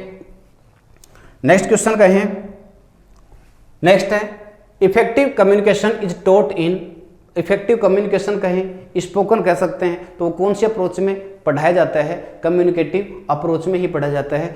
आपका यही क्या होगा? आंसर होगा। Fluency and acceptable language is the primary goal of, कि बच्चा बोले, धारा प्रभाविता के साथ बोले, ठीक है, फ्लुएंसी बोले। एंड एक्सेप्टेबल लैंग्वेज, और बोलते टाइम अगर वो कोई एरर अगर कर रहा है तो उन एरर को आप एक्सेप्ट कर लो।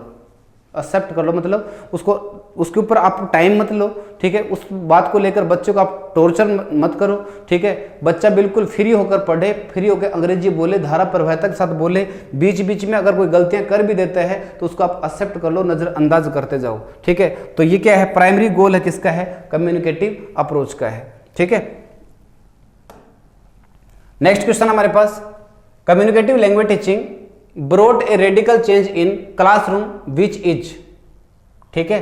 कम्युनिकेटिव अप्रोच जो है वो क्या है? एक रेडिकल चेंज लाता है क्लासरूम में, जो क्या है? टीचर डोमिनेटेड, मतलब प्रभाव किसका होता है? टीचर का, ठीक है। दूसरा लर्नर सेंटर्ड, तो कम्युनिकेटिव अप्रोच जो होती है दोस्तों उसको अपन लर्नर सेंटर्ड या लर्नर ओरिएंटेड अप्रोच बोलते हैं, क्योंकि इसमें लर्नर जो होता है वो सर्वे सर्वा होता है। टीचर क्या है? कम्युनिकेटिव अप्रोच के अंतर्गत अपन शिक्षक देखें तो द रोल ऑफ टीचर अपन कहें तो टीचर क्या है? एक फैसिलिटेटर है, टीचर क्या है?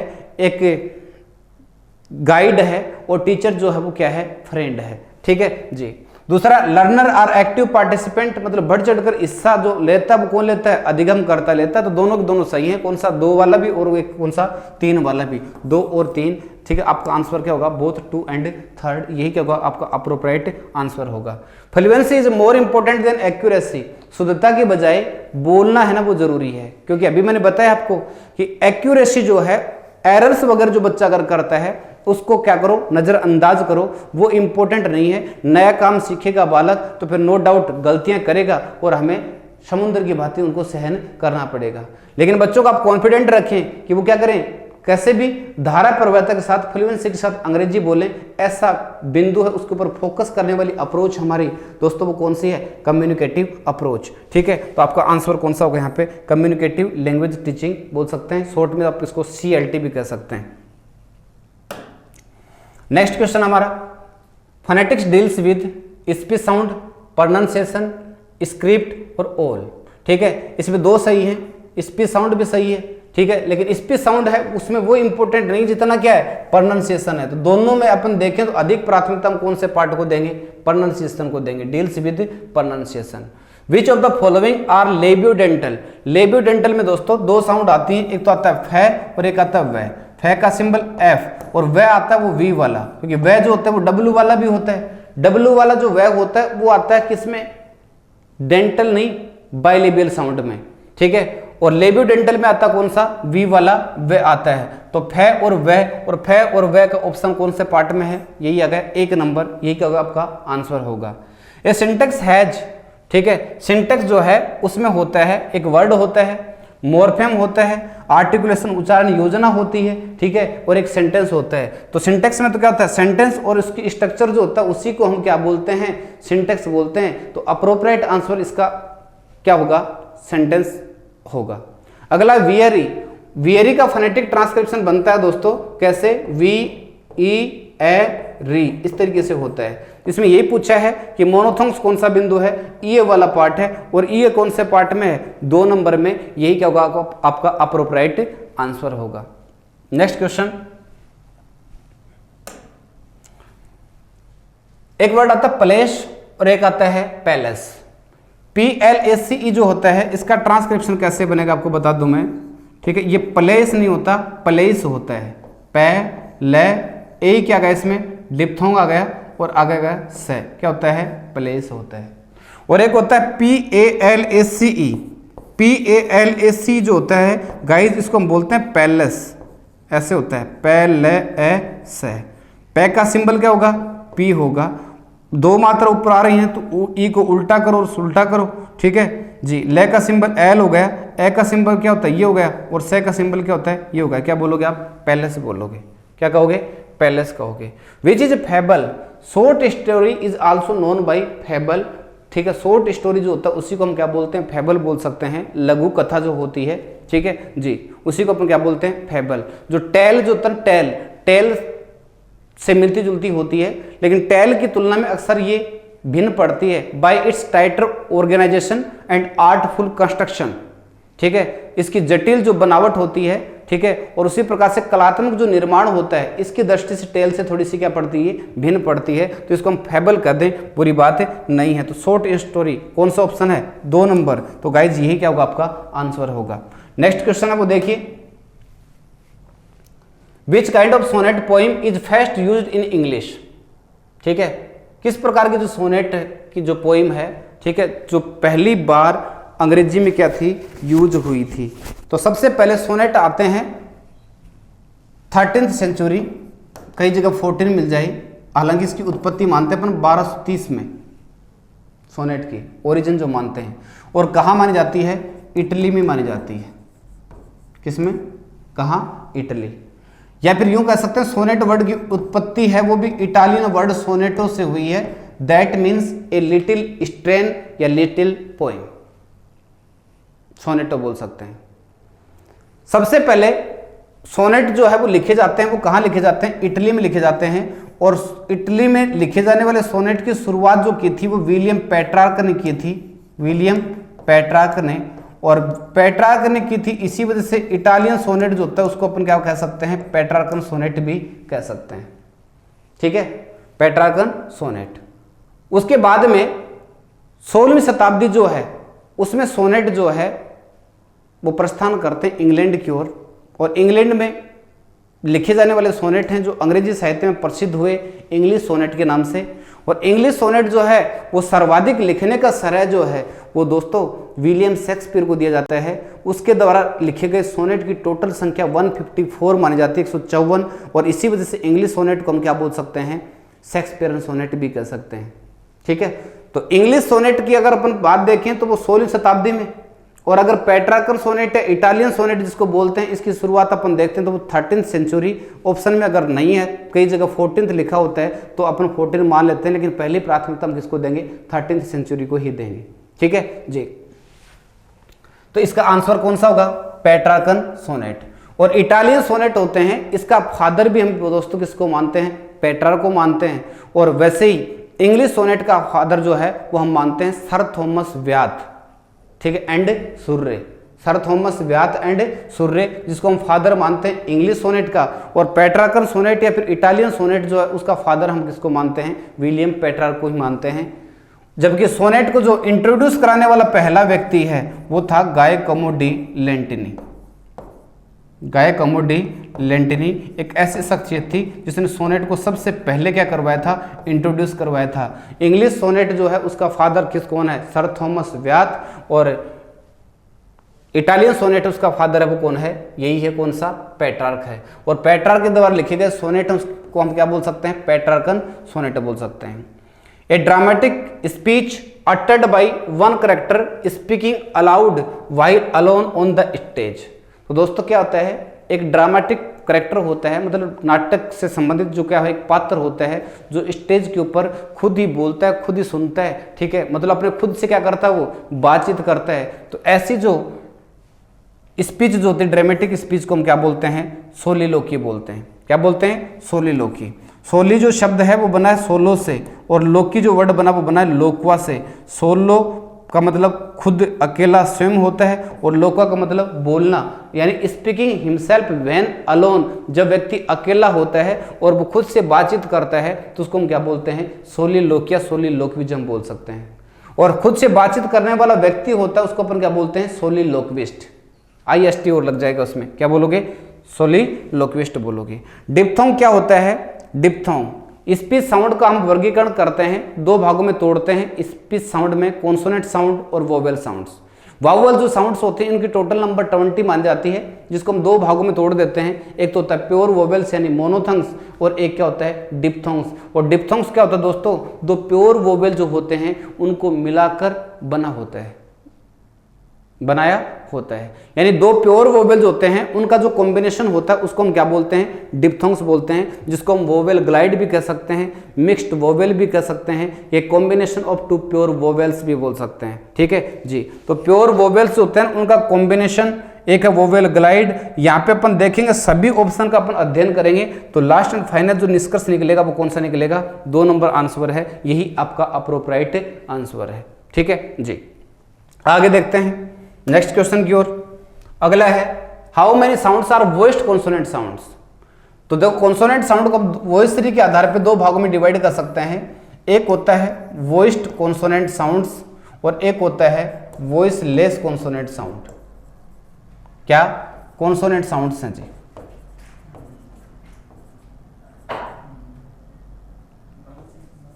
कॉन्सोनेंट साउंड्स वॉइस ट्री के आधार पे, जिसमें 15 जो होते हैं वो तो क्या होते हैं वॉइस्ड कॉन्सोनेंट साउंड होते हैं और 9 होते हैं वो क्या होते हैं वॉइस लेस कॉन्सोनेंट साउंड होते हैं। तो यहाँ पे आपका अप्रोप्रिएट आंसर होगा वो क्या होगा 15 होगा। ठीक है, द थीम ऑफ इलीजी इज, सुनो बहुत प्यारा क्वेश्चन है, काफी स्टूडेंट इसके रिगार्डिंग पजल भी हैं।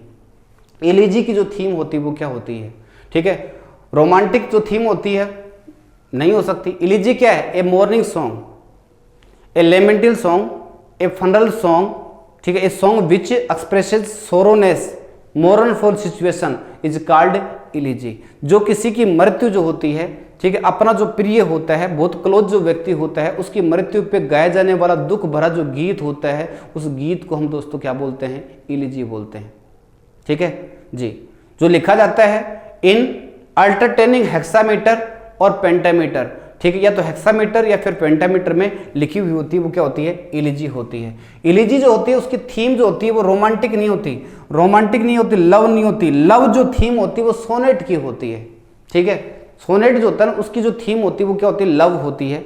ठीक है, क्या होगी, लव होगी। ठीक है, रोमांटिक बोल सकते हैं, ये भी सोनेट की बोल सकते हैं अपन। ठीक है, ब्राइटनेस, इसमें कोई ब्राइटनेस का भाव कहीं नजर आता है क्या, नहीं, तो आपका आंसर क्या बचा, सीरियस बचा। ठीक है, यही क्या है, थीम है। तो भूल मत जाना, ठीक है, कहीं पजल नहीं होना, भ्रमित नहीं होना। जहां थीम पूछे किसकी, इलीजी की, तो उसकी थीम जो होती है वो सोरोफुल बोल सकते हैं या फिर क्या बोल सकते हैं, सीरियस बोल सकते हैं। ठीक है, यही क्या होगा, आपका अप्रोप्राइट आंसर होगा। ठीक है, आगे देखिए, वन सेस्टेट इक्वल टू, तो देखो एक आता है हमारे पास वन कपलेट। वन कपलेट जो होता है उसमें दोस्तों लाइनों की संख्या कितनी होती है, 2 होती हैं, 2 लाइंस, जिनका मीटर जो होता है वो लिखने का वो क्या होता है, बिल्कुल सेम होता है। ठीक है, one quatrain is equal to, one quatrain is equal to, ठीक है, एक क्वेट्रन में लाइनों की संख्या कितनी होती है, 4 होती है, 4 लाइंस का हो गए। ठीक है, वैसे अपन बोलेंगे one sestet is equal to, एक सेस्टेट जो उसमें लाइनों की संख्या कितनी होती है, 6 होती है, 6 लाइंस होती हैं। And one octave is equal to, और एक ऑक्टेव जो है उसमें लाइनों की संख्या कितनी होती है, 8 होती है, 8 लाइंस बोलोगे। इसमें कैसे भी क्वेश्चन पूछ ले, कपलेट में पूछे तो कपलेट में लाइनों की संख्या कितनी होती है, 2। ठीक है, क्वेट्रन में पूछे तो लाइनों की संख्या कितनी होती है, 4। सेस्टेट में पूछे तो लाइनों की संख्या कितनी होती है, 6। और ऑक्टेव में पूछे तो लाइनों की संख्या कितनी होती है, 8 होती हैं। 8 लाइन्स किसकी, ऑक्टेव की। इसमें पूछा क्या गया है, इसमें पूछा गया है वन सेस्टेट कंटेंस, तो यहाँ पे आपका आंसर अप्रोप्राइट होगा, वो कौन सा होगा, 6 लाइन्स होगा। ठीक है, एक सेस्टेट जो होता है उसमें लाइनों की संख्या कितनी होती है, 6, एक ऑक्टेव में 8। ठीक है, एक सेस्टेट में 6 हो गए, क्वेट्रन में 4 और कपलेट में क्या हो जाएगी, 2 हो जाएगी। यहाँ अप्रोप्राइट आपका आंसर होगा वो कौन सा होगा, 6 लाइन्स होगा। ठीक है जी, नेक्स्ट क्वेश्चन की ओर आगे बढ़े, लास्ट एंड फाइनल क्वेश्चन। ठीक है, IPA is stand for, IPA जो वर्ड है इसका मतलब फुल फॉर्म पूछी हुई है, तो आई का मतलब होता है वो दोस्तों होता है इंटरनेशनल, इंटरनेशनल। ठीक है, पी स्टैंड फॉर होता है वो क्या होता है, फोनेटिक, फोनेटिक कहेंगे। ए स्टैंड फॉर क्या होता है, अल्फाबेट, क्या है, अल्फाबेट। और ए स्टैंड फॉर क्या होता है, एसोसिएशन भी होता है। आईपी की फुल फॉर्म में आता है, क्या आता है, एसोसिएशन। वर्णमाला जो होता है वो तो क्या होता है, अल्फाबेट हो गया, और कोई यूनिट को इंडिकेट करता तो क्या हो जाएगा, एसोसिएशन हो जाएगा। गड़बड़ कहाँ करता है, अगर मान लो इंटरनेशनल फोनेटिक अल्फाबेट दे दिया और एक दे रखा इंटरनेशनल फनेमिक, फनेमिक, फनेटिक की जगह क्या लिख दे, फनेमिक लिख दे, गड़बड़ हो जाएगी। पहला क्वेश्चन है इंटरनेशनल फोनेटिक असेंबली, गलत हो गया, ए का मतलब असेंबली नहीं होता, या तो क्या होता है, एसोसिएशन होता है, या फिर क्या होता है, अल्फाबेट होता है। एक दे रखा है international phonetic alphabet, international phonetic alphabet, एक है इंटरनेशनल फोनोलॉजी एसोसिएशन, और फोनेटिक अजम्पशन, ठीक है। यहाँ पे इसमें गड़बड़ हो गई, इसमें गड़बड़ कहाँ हो रही है, इस जगह हो रही है, इसमें गड़बड़ इस जगह हो रही है, तो आपका अप्रोप्रिएट आंसर कौन सा रहेगा, 1 नंबर रहेगा इंटरनेशनल फोनेटिक अल्फाबेट, ठीक है जी। सर्वाधिकम उपसर्ग युक्त उदाहरण अस्ति, यानी कि सबसे अधिक उपसर्ग वाला उदाहरण कौन सा है। तो देखो, एक तो अपने पास है दुर प्लस अभी प्लस सम, है ना, समो प्लस धा और प्लस की। अब इसमें कितने उपसर्ग हो गए, 3, इसमें तो हो गए 3। और दुरपचार में कौन कौन से हो गए, दुर प्लस अपो प्लस 4 लगा दो या चिरी घे लगा दो, 4 है। इसमें कितने उपसर्ग हो गए, 2।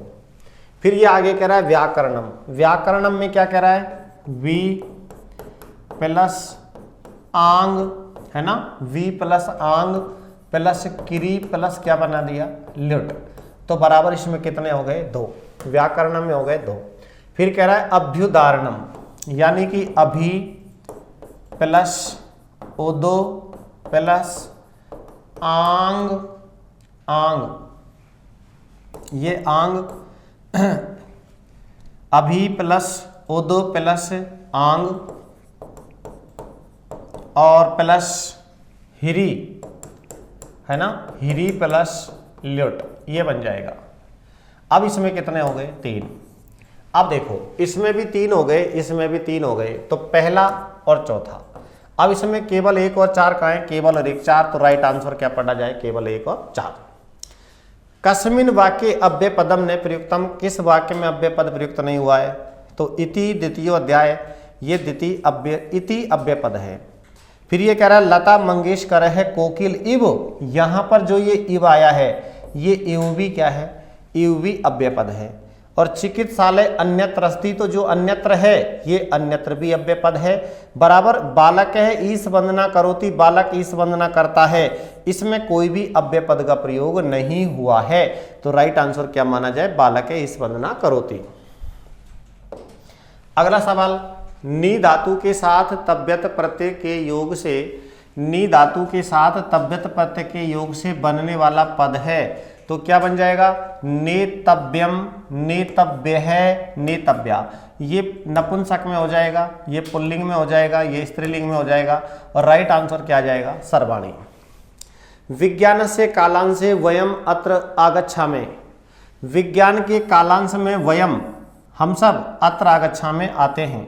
ये कह रहा है सह तौ ते त्वम युवाम यूयम अहम आवाम वयम, यानी कि उत्तम पुरुष का बहुवचन हो गया, तो कौन आ जाएगा, उत्तम पुरुष। वाक्यम इदम प्रयुक्तम, ये वाक्य प्रयुक्त हुआ है उत्तम पुरुष में।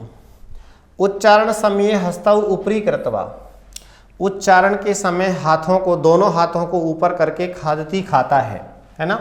इत्यत्र रेखांकित पदे प्रत्यय चयनम करो, तो यहाँ पर रेखांकित पदों का क्या करो, प्रत्ययों का चयन करो। तो कृत्वा में किरी तो धातु हो गई और कत्वा प्रत्यय हो गया, बराबर ये क्या बन गया, कत्वा, ये कत्वा पढ़ा जाए। अगला प्रश्न है कि मेलनम कुरुत, मेल कीजिएगा। देखो चतुमानी 4 और षष्ठी मानी 60, यानी कि 4 और 60 कितने हो गए, 4 और 60, ये संख्या तो पढ़ी जाए 46, ये पढ़ी जाए 64, ये 33 पढ़ी जाए, और ये 7 और ये 4 पढ़ी जाए। ये कह रहा है चतुष्ठी, चतु मानी 4, षष्ठी मानी 60, कितने हो गए, 64। 60 चत्वारिंशत, 60 मानी 6, चत्वारिंशत मानी 40, कितने हो गए, 46। त्रिय त्रिंशत, त्रिय मानी 30 और त्रिंशत मानी 30 और त्रिय मानी 3, 33। चतुसप्तति, यानी कि चतु मानी 4, सप्तति मानी 70, ये बन गया। तो पहले का आंसर कौन है, बै, पहले में बै कौन है, ये रहा। दूसरे का आंसर है, दूसरे में रहा। तीसरे का आंसर से ये रहा, और चौथे का आंसर दे, तो ये रहा। तो राइट आंसर भी क्या पढ़ा जाए, यही पढ़ा जाए। प्रादयः भवन्ति, प्रादय होते हैं, तो प्रादय होते हैं, प्रादय का मतलब होता है प्र प्लस आदय। हम जानते हैं कि प्र, परा, अप, सम, निस, निर, दुस, दुर, वी, आंग, अधि आदि आदि जो उपसर्ग होते हैं, तो प्रादय उपसर्गों को कहते हैं। प्र आदि उपसर्ग, तो प्रादय की संख्या कितनी हो गई, 22 हो गई, है ना।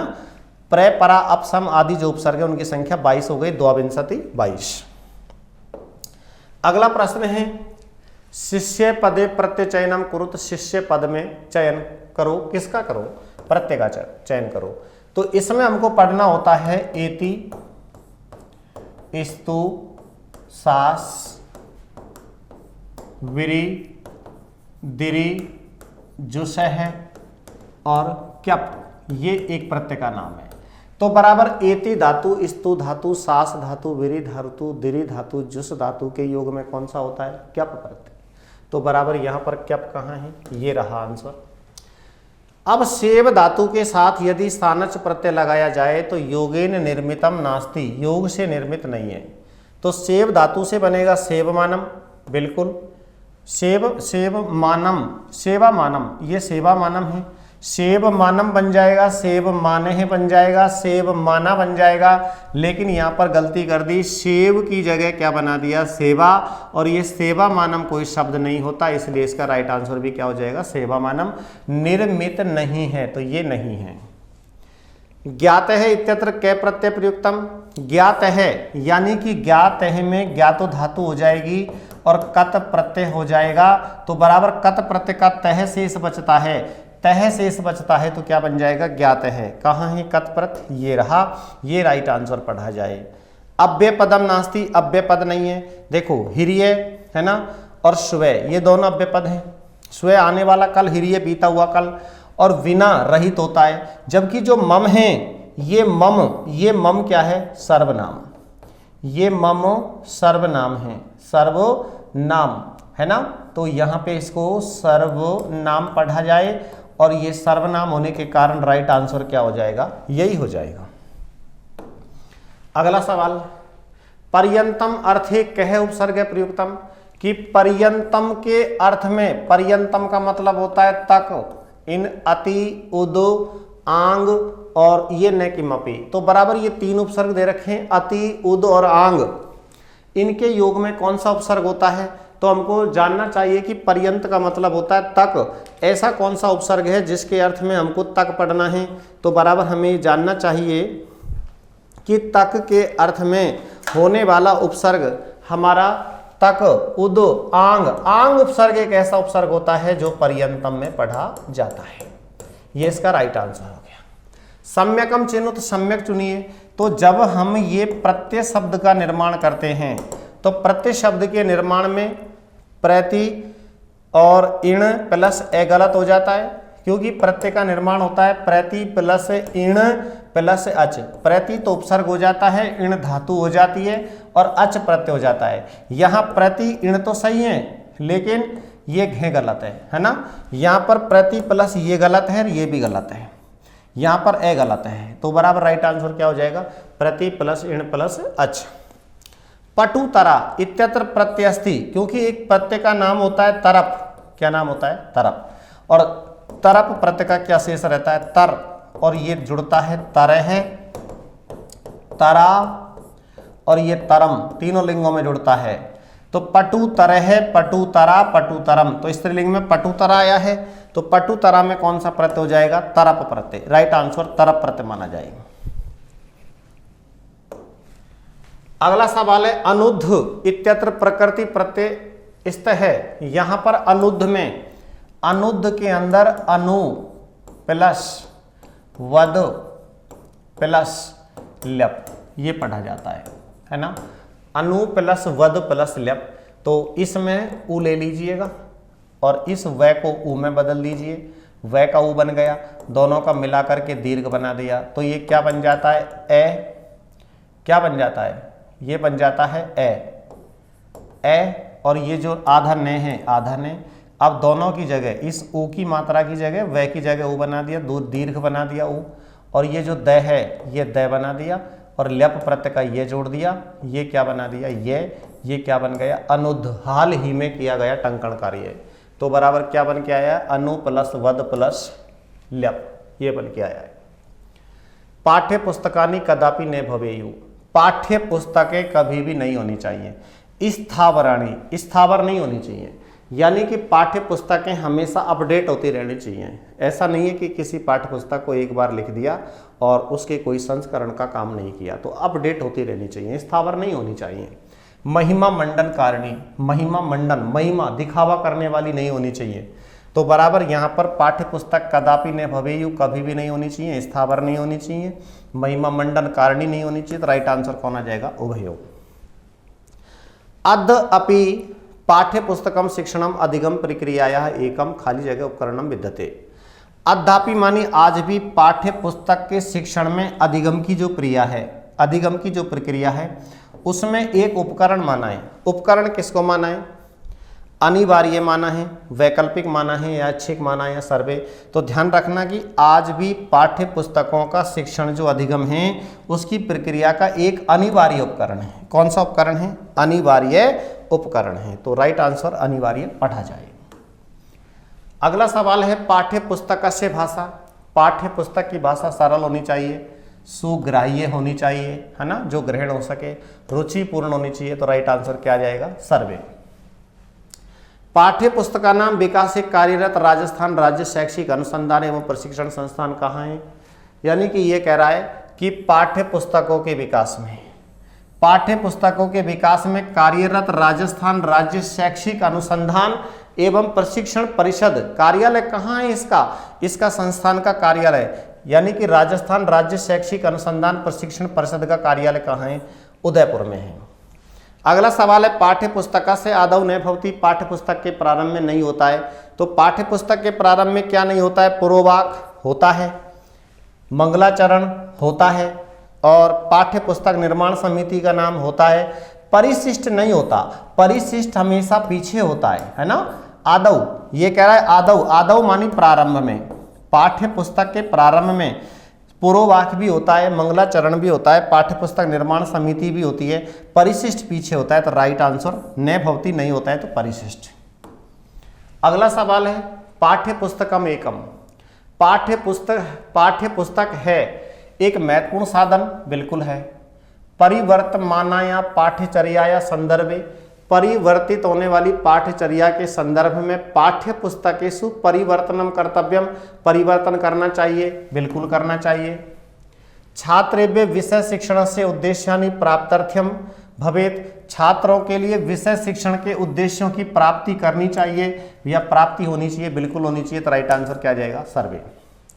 पाठ्य पुस्तक निर्माण से सिद्धांते आंतरिक पक्ष नास्ति, यानी कि पाठ्य पुस्तक निर्माण के सिद्धांत में, पाठ्य पुस्तक निर्माण के सिद्धांत में आंतरिक पक्ष की बात कर रहा है। कौन सा पक्ष आंतरिक पक्ष नहीं होता?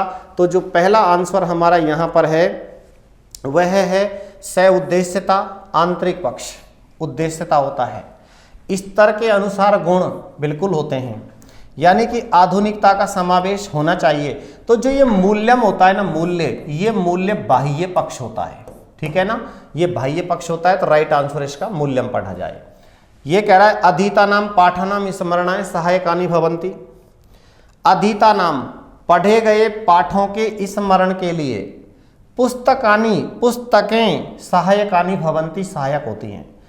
पढ़े गए पाठों के स्मरण के लिए पाठ्य पुस्तकें सहायक होती हैं।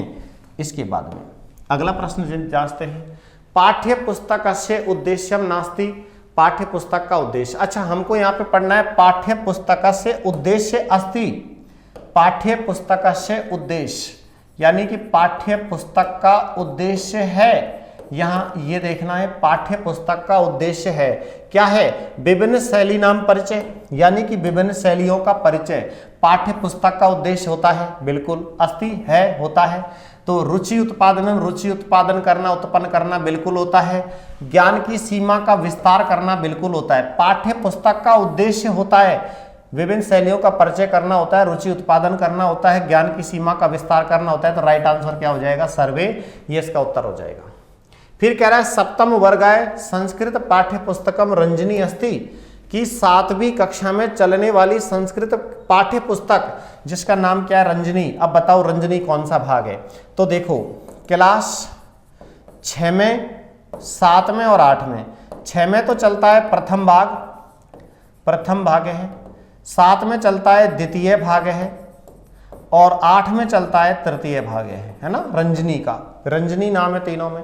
तो कौन सा पूछ रहा है? सप्तम वर्ग है। 7वीं कक्षा में द्वितीय भाग चलेगा। सो 7वीं कक्षा में कौन सा भाग चलेगा? द्वितीय भाग है। संस्कृत अध्यापकै संस्कृत पाठ्यपुस्तकम संस्कृत माध्यमेन पाठयेयुः, कि संस्कृत अध्यापकों के द्वारा संस्कृत पाठ्यपुस्तक को संस्कृत के माध्यम से पाठयेयुः पढ़ाया जाना चाहिए। अतः पाठ्यपुस्तक चित्रों के माध्यम से, किसके माध्यम से? चित्रों के माध्यम से, प्रतिकृति के माध्यम से और क्रियाओं के माध्यम से, यानी कि सभी के माध्यम से क्या करना चाहिए? विषय वस्तु स्पष्ट कर देनी चाहिए।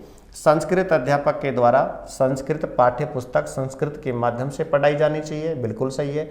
अतः अध्यापकों के द्वारा चित्र, प्रतिकृति और क्रियाओं के माध्यम से विषय वस्तु को स्पष्ट कर देना चाहिए। तो राइट आंसर क्या आएगा? एतानि सर्वाणि। अगला प्रश्न है पाठ्यपुस्तकै छात्राणां व्यावहारिक ज्ञानम वृद्धे। पाठ्य पुस्तकों के द्वारा छात्रों के व्यावहारिक ज्ञान में वृद्धि भवती होती है। पाठ्य पुस्तकों से छात्रों के व्यावहारिक ज्ञान में क्या होगी? व्यावहारिक ज्ञान में वृद्धि होगी, है ना?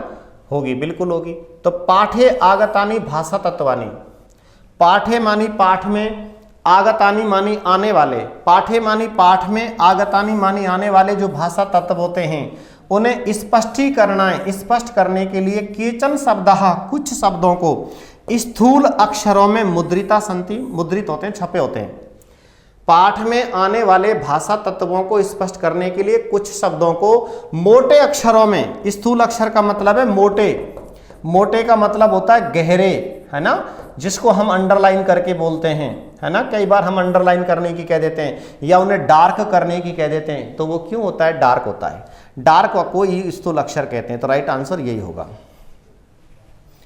इसके बाद अगला प्रश्न है, सुधा 8वीं कक्षा के चतुर्थ पाठ का अध्ययन करती है। सुधा 8वीं कक्षा के चतुर्थ पाठ का अध्ययन करती है। अध्ययने सा, अध्ययन में वह, खाली जगह ज्ञानम प्राप्नोति, ज्ञान प्राप्त करती है।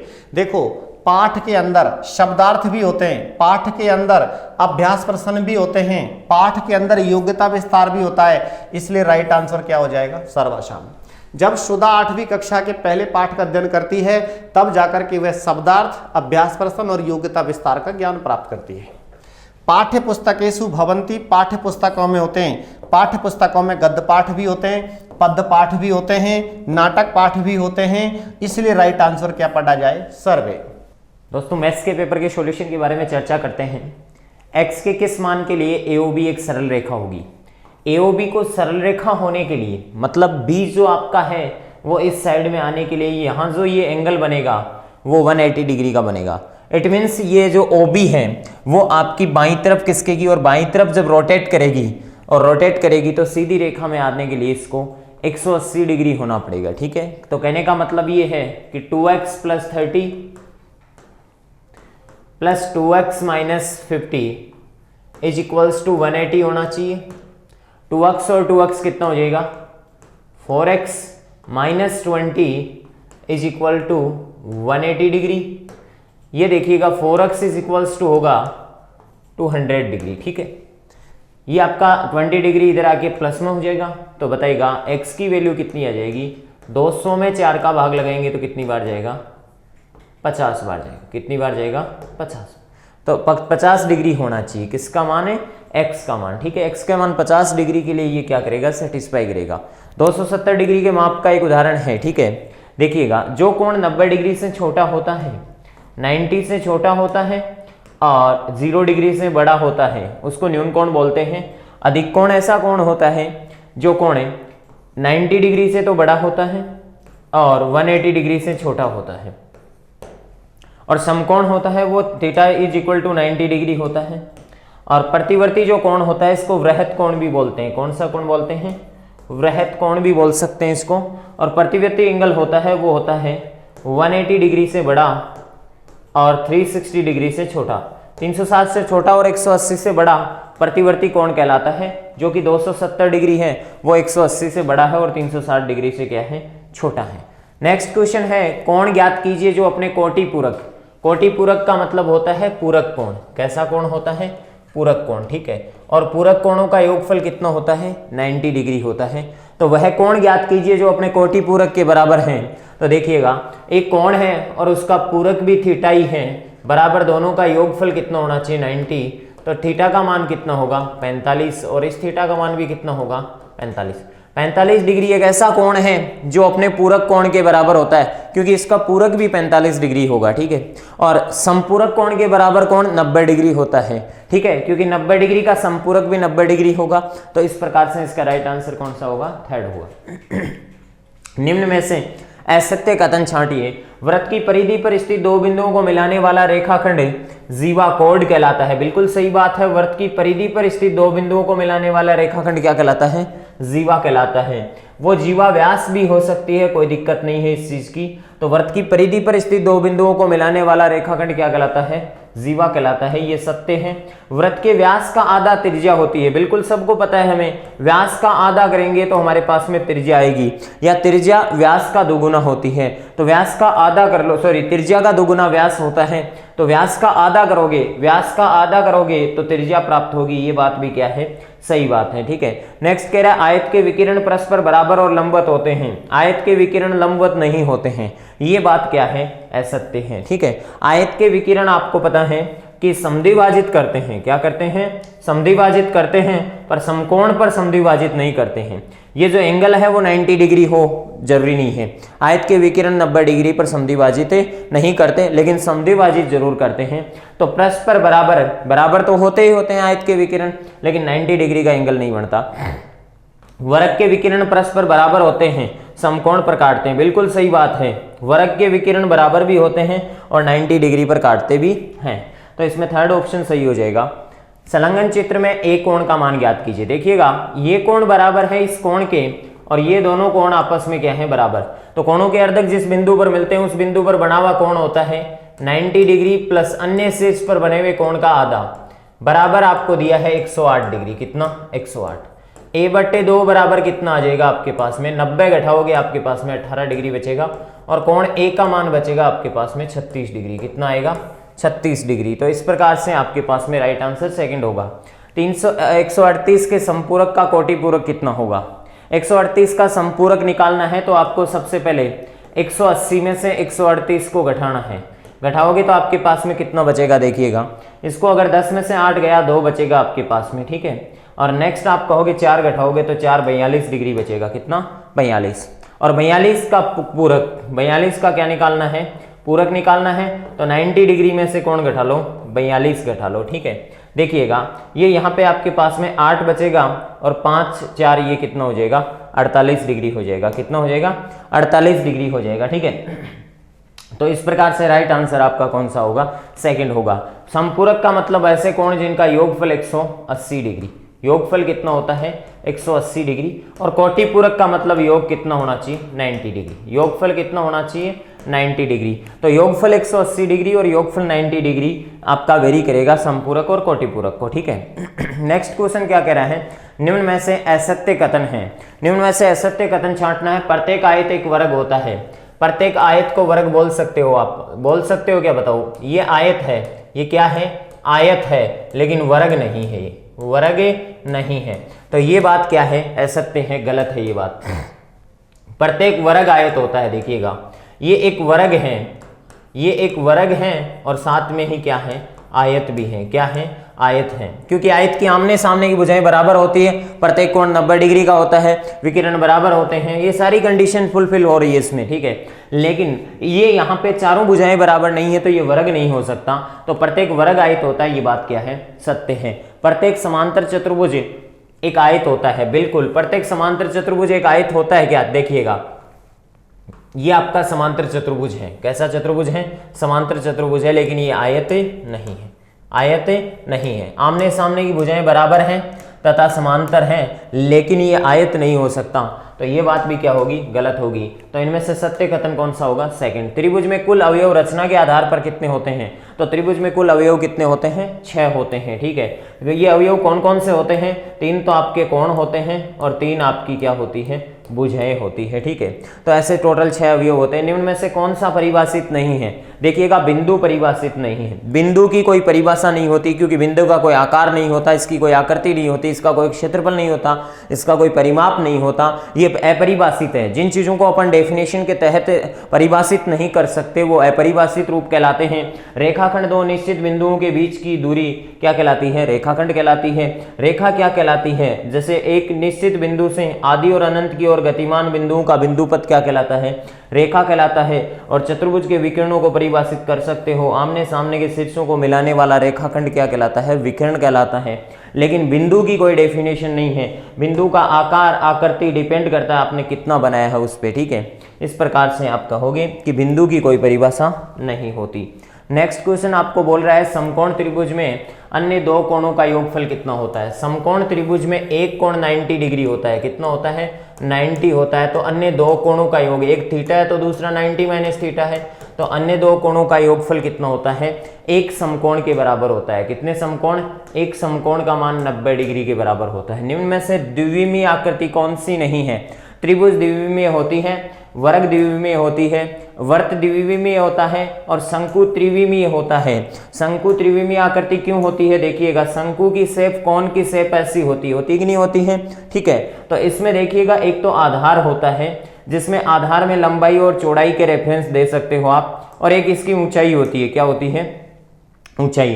तो जहां तीन विमाएं होती है, त्रिविमीय द्विविमीय आकृति नहीं है। द्विविमीय मतलब दो विमा। तो ये जो आपका शंकु है वो त्रिविमीय आकृति है। कैसी आकृति है? त्रिविमीय आकृति है, क्योंकि इसमें तीन विमाएं होती है, लंबाई चौड़ाई और ऊंचाई। आधार में फैला हुआ होता है ये लंबाई और चौड़ाई के अनुदिश, और इसकी एक ऊंचाई होती है। जैसे आपका गनाब होता है, गनाब में फर्श होता है, वो लंबाई और चौड़ाई के अनुदिश फैला रहता है और एक ऊंचाई होती है। वैसे ही आपका घन होता है, ये सारी बेलन होते हैं, ये सारी त्रिविमीय आकृतियां होती है। आयलर सूत्र क्या होता है? आयलर सूत्र होता है v प्लस एफ बराबर e प्लस 2 बराबर क्या होता है? e प्लस 2, जहां पे v का मतलब क्या होता है? कोने। v का मतलब क्या होता है? कोने। बहुफलकों में आता है ये। फेस का मतलब होता है फलक। फेस का मतलब क्या होता है? फलक होता है। एज का मतलब क्या होता है? किनारा। एज का मतलब कितना होता है? किनारा होता है। ठीक है, देखिएगा ये फॉर्मूला कैसे अप्लाई किया जाता है। जैसे आप गनाब को ले लीजिएगा, गनाब में आपके पास में कोने कितने होते हैं? तो कोने आप कहोगे सर 8 होते हैं, ठीक है। और फलक 6 होते हैं। किनारे कितने होते हैं गनाब में? गनाब में 12 किनारे होते हैं, प्लस 2 कर दो बराबर आएगा 14। बराबर कितना आया? 14। तो ये बहुफलकों के लिए काम में लिया जाता है आयलर सूत्र v प्लस एफ बराबर e प्लस 2। किसी भी बहुफलक में v और f दे दे, e का मान निकलवा ले आपसे, e और f दे दे, v का मान निकलवा ले, तो वहां बहुफलकों के काम में आता है। तो v प्लस एफ बराबर e प्लस 2 आयलर सूत्र हो जाएगा, ठीक है। नेक्स्ट क्वेश्चन क्या है?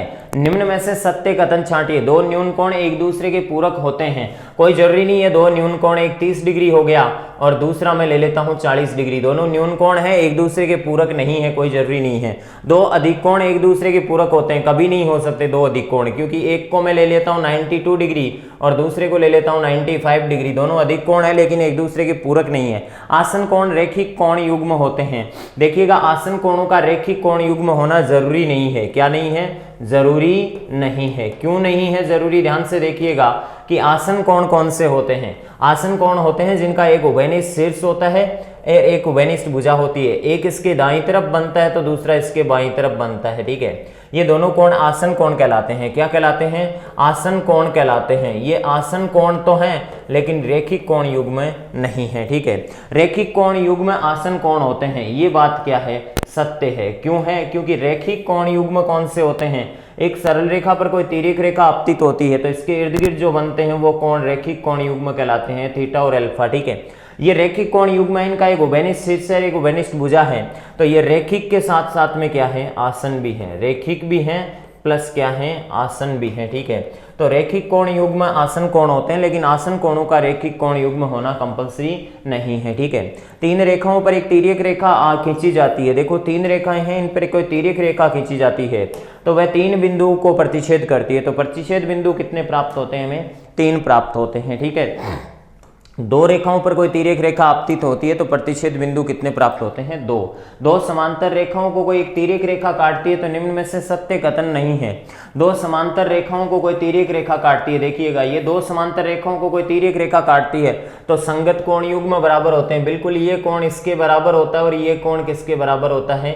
इस कोण के बराबर होता है। संगत कोण सदैव क्या होते हैं, बराबर होते हैं, ठीक है। एकांतर कोण युग्म बराबर होते हैं, बिल्कुल, अंत एकांतर भी बराबर होते हैं और बाह्य एकांतर भी बराबर होते हैं। ये कोण किसके बराबर हो जाएगा, इस कोण के बराबर हो जाएगा, और ये किसके बराबर हो जाएगा, इसके बराबर हो जाएगा। एकांतर कोण युग्म भी बराबर होते हैं। तिर्यक छेदा की रेखा के एक ही ओर बने हुए अंत कोण युग्म का योग 180 होता है, बिल्कुल, इस कोण का और इस कोण का, ये अल्फा और ये बीटा है, तो दोनों का योग कितना होगा, 180 डिग्री योग प्राप्त होगा।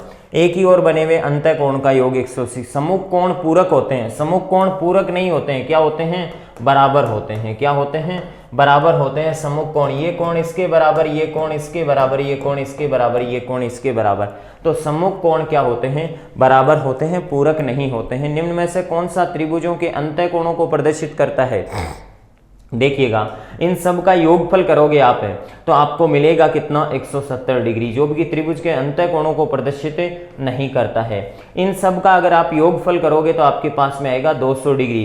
त्रिभुज के अंत कोणों का योग होता है 180 डिग्री, जो कि ये भी नहीं है। नेक्स्ट आप इन सब का योग करोगे तो आपके पास में मिलेगा 190 डिग्री, जो भी त्रिभुज के अंत कोणों का योग में नहीं है। फिर एटलीस्ट ये सही हो जाएगा, क्योंकि इन सब का योग करोगे तो आपके पास में कितना मिलेगा, 180 डिग्री। और त्रिभुज के अंत कोणों का योग कितना होता है, 180 डिग्री होता है, ठीक है। नेक्स्ट क्वेश्चन आपके पास में है, त्रिभुज की किन्हीं दो भुजाओं का अंतर तीसरी भुजा से क्या होता है, छोटा।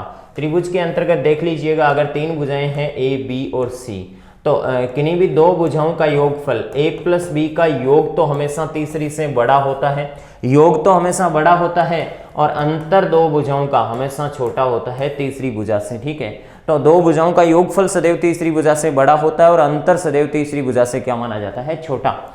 निम्न में से असत्य कथन है, त्रिभुज की तीनों माध्यिकाएं जिस बिंदु पर मिलती है उसे गुरुत्वीय केंद्र कहते हैं, जी कहते हैं, बिल्कुल राइट बात है। माध्यिका को केंद्रक 2:1 में विभाजित करता है, बिल्कुल सही बात है। माध्यिका को केंद्रक 2:1 में विभाजित करता है। प्रत्येक त्रिभुज में कम से कम 2 कोण न्यून कोण होते हैं, बिल्कुल ये बात भी फैक्ट है कि प्रत्येक त्रिभुज में कम से कम 2 कोण तो न्यून कोण होंगे। अगर एक कोण आपका अधिक कोण भी है, 120 भी है, तो अन्य 2 कोण तो आपके न्यून कोण ही होंगे, क्योंकि तीनों कोणों का योगफल 180 होगा। तो एक कोण अगर 90 हो जाएगा और 90 या 90 से ग्रेटर हो जाएगा तो दूसरे कोणों का योगफल तो 90 के अंडर रहेगा, ठीक है। तो अपन कह सकते हैं 2 कोण कम से कम 2 कोण न्यून कोण होते हैं, तो दोनों कोण इंडिविजुअली रूप से अपने आप में क्या होते हैं, न्यून कोण होते हैं। ये बात भी क्या है, ट्रू है। त्रिभुज के शीर्ष से सामने की भुजा को मध्य बिंदु पर मिलाने वाला रेखाखंड क्या कहलाता है, शीर्ष लंब कहलाता है, क्या माध्यिका कहलाता है, क्या कहलाता है, माध्यिका कहलाता है, ठीक है। त्रिभुज के शीर्ष से सामने की भुजा को मध्य बिंदु पर मिलाने वाला रेखाखंड क्या कहलाता है, माध्यिका कहलाता है। कुछ विशेष कंडीशन में ये शीर्ष लंब भी होता है, जैसे आइसोस्केलर होता है आपका उस ट्रायंगल में। इस प्रकार से आपके कुछ विशेष त्रिभुजों में ये शीर्ष लंब होता है, वही माध्यिका होती है। लेकिन शीर्ष से सामने की भुजा को मध्य बिंदु पर मिलाने वाला रेखाखंड क्या कहलाता है, माध्यिका कहलाता है। क्या कहलाता है, माध्यिका कहलाता है, न कि शीर्ष लंब कहलाता है। फोर्थ आंसर करेक्ट होगा। त्रिभुज की रचना हेतु आवश्यक अवयव होते हैं 3 भुजाएं, बिल्कुल आवश्यक अवयव होते हैं, 3 भुजाएं दे दी जाती हैं। तो त्रिभुज की रचना हो सकती है क्या, 3 सेंटीमीटर दे दी, एक 4 सेंटीमीटर दे दी, एक 5 सेंटीमीटर दे दी। 2 भुजाएं और उनके बीच का कोण, बिल्कुल 2 भुजाएं दे दी, 4 दे दी, 5 दे दी और एक ये कोण दे दिया, मान लो 60 डिग्री है, तो त्रिभुज की रचना पॉसिबल है, ठीक है। इससे भी पॉसिबल है। समकोण त्रिभुज का कर्ण और अन्य भुजा दे दी जाती है। ये समकोण त्रिभुज है, इसका एक कर्ण दे दिया आपको, जैसे इसको 13 दे दिया, और एक अन्य भुजा दे दी 5, क्योंकि ये एंगल आपका फिक्स रहता है, कितना होता है, 90 डिग्री, ठीक है। तो उपयुक्त सभी सारे अवयव त्रिभुज की रचना हेतु आवश्यक होते हैं। वर्ग में कितनी सममित रेखाएं खींची जा सकती है, देखिएगा, ये आपका एक वर्ग है, इसमें सममित रेखा एक खींच दी, दूसरी सममित रेखा खींच दी, तीसरी खींच दी, चौथी। ऐसी रेखा जिस रेखा की खींचने के पश्चात सममित रेखा क्या होती है, देखिएगा, ऐसी रेखा खींचने के पश्चात अगर उस आकृति के बराबर 2 भाग हो जाते हैं, एक दूसरे के दर्पण प्रतिबिंब प्राप्त होते हैं, तो उसे अपन सममित रेखा कहते हैं। कैसी रेखा कहते हैं, सममित। तो वर्ग में ऐसी कितनी सममित रेखाएं खींची जा सकती हैं, 4 खींची जा सकती है, ठीक है। तो वर्ग में सममित रेखाओं की संख्या कितनी होगी, 4 होगी, ठीक है। नेक्स्ट है, निम्न में से क्या गणित शिक्षण में एक प्रमुख समस्या है। देखिएगा, प्राथमिक स्तर के बच्चों के ज्ञान की नींव का कमजोर होना बिल्कुल ये गणित शिक्षण में समस्या ही है। अध्यापक का विषय के प्रति पर्याप्त ज्ञान न होना, ये भी गणित शिक्षण की समस्या है। बच्चों को शारीरिक और मानसिक स्वास्थ्य पहला जो फैक्टर होता है वो होता है, तो अपन कह सकते हैं कि अगर ये भी गणित शिक्षण में प्रमुख समस्या मान सकते हैं तो बिल्कुल कोई अतिशयोक्ति नहीं है। तो इस प्रकार से राइट आंसर हमारा कौन सा होगा, 4th हो जाएगा। ठीक है, नेक्स्ट क्वेश्चन हमें कह रहा है वर्तमान पाठ्यक्रम का क्या दोष है। पुस्तकीय ज्ञान पर बल देता है, ये वर्तमान पाठ्यक्रम का दोष है कि ये पुस्तकीय जो ज्ञान है उस पर बल देता है। विषयों में सहसंबंध का अभाव, विषयों में सहसंबंध का कोरिलेशन का अभाव होता है, ये भी एक वर्तमान शिक्षण की समस्या है। लचीलेपन का अभाव होता है, ये सारी समस्याएं हैं। तो इसके मतलब राइट आंसर कौन सा होगा, 4th हो जाएगा। ठीक है, तो इस प्रकार से राइट आंसर कौन सा होगा, 4th हुआ।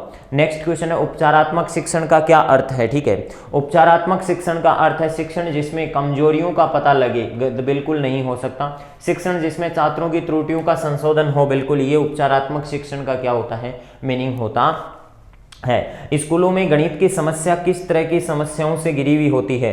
स्कूल में गणित की समस्याएं किस समस्याओं से घिरी हुई होती है, इसका राइट आंसर क्या होगा, देखिएगा। स्कूल में गणित की शिक्षा किस तरह की समस्याओं से घिरी हुई होती है, तो मूल्यांकन की अपरिष्कृत विधियों से, बिल्कुल ये भी सही है। बच्चों में गणित के प्रति डर व असफलता का अभाव, ये भी बिल्कुल सही माना जाता है। गणित के योग्य शिक्षकों का अभाव, ये भी एक कमजोरी होती है। तो राइट आंसर कौन सा हो जाएगा आपका, 4th हो जाएगा। ठीक है, नेक्स्ट क्वेश्चन के बारे में चर्चा करते हैं अपन। नेक्स्ट क्वेश्चन क्या है, नेक्स्ट क्वेश्चन में कह रहा है गणित शिक्षण की समस्याएं दूर करने के उपाय निम्न में से हैं। विविध गणित के संसाधनों से शिक्षकों का संवर्धन करना, बिल्कुल ये उसमें शामिल है।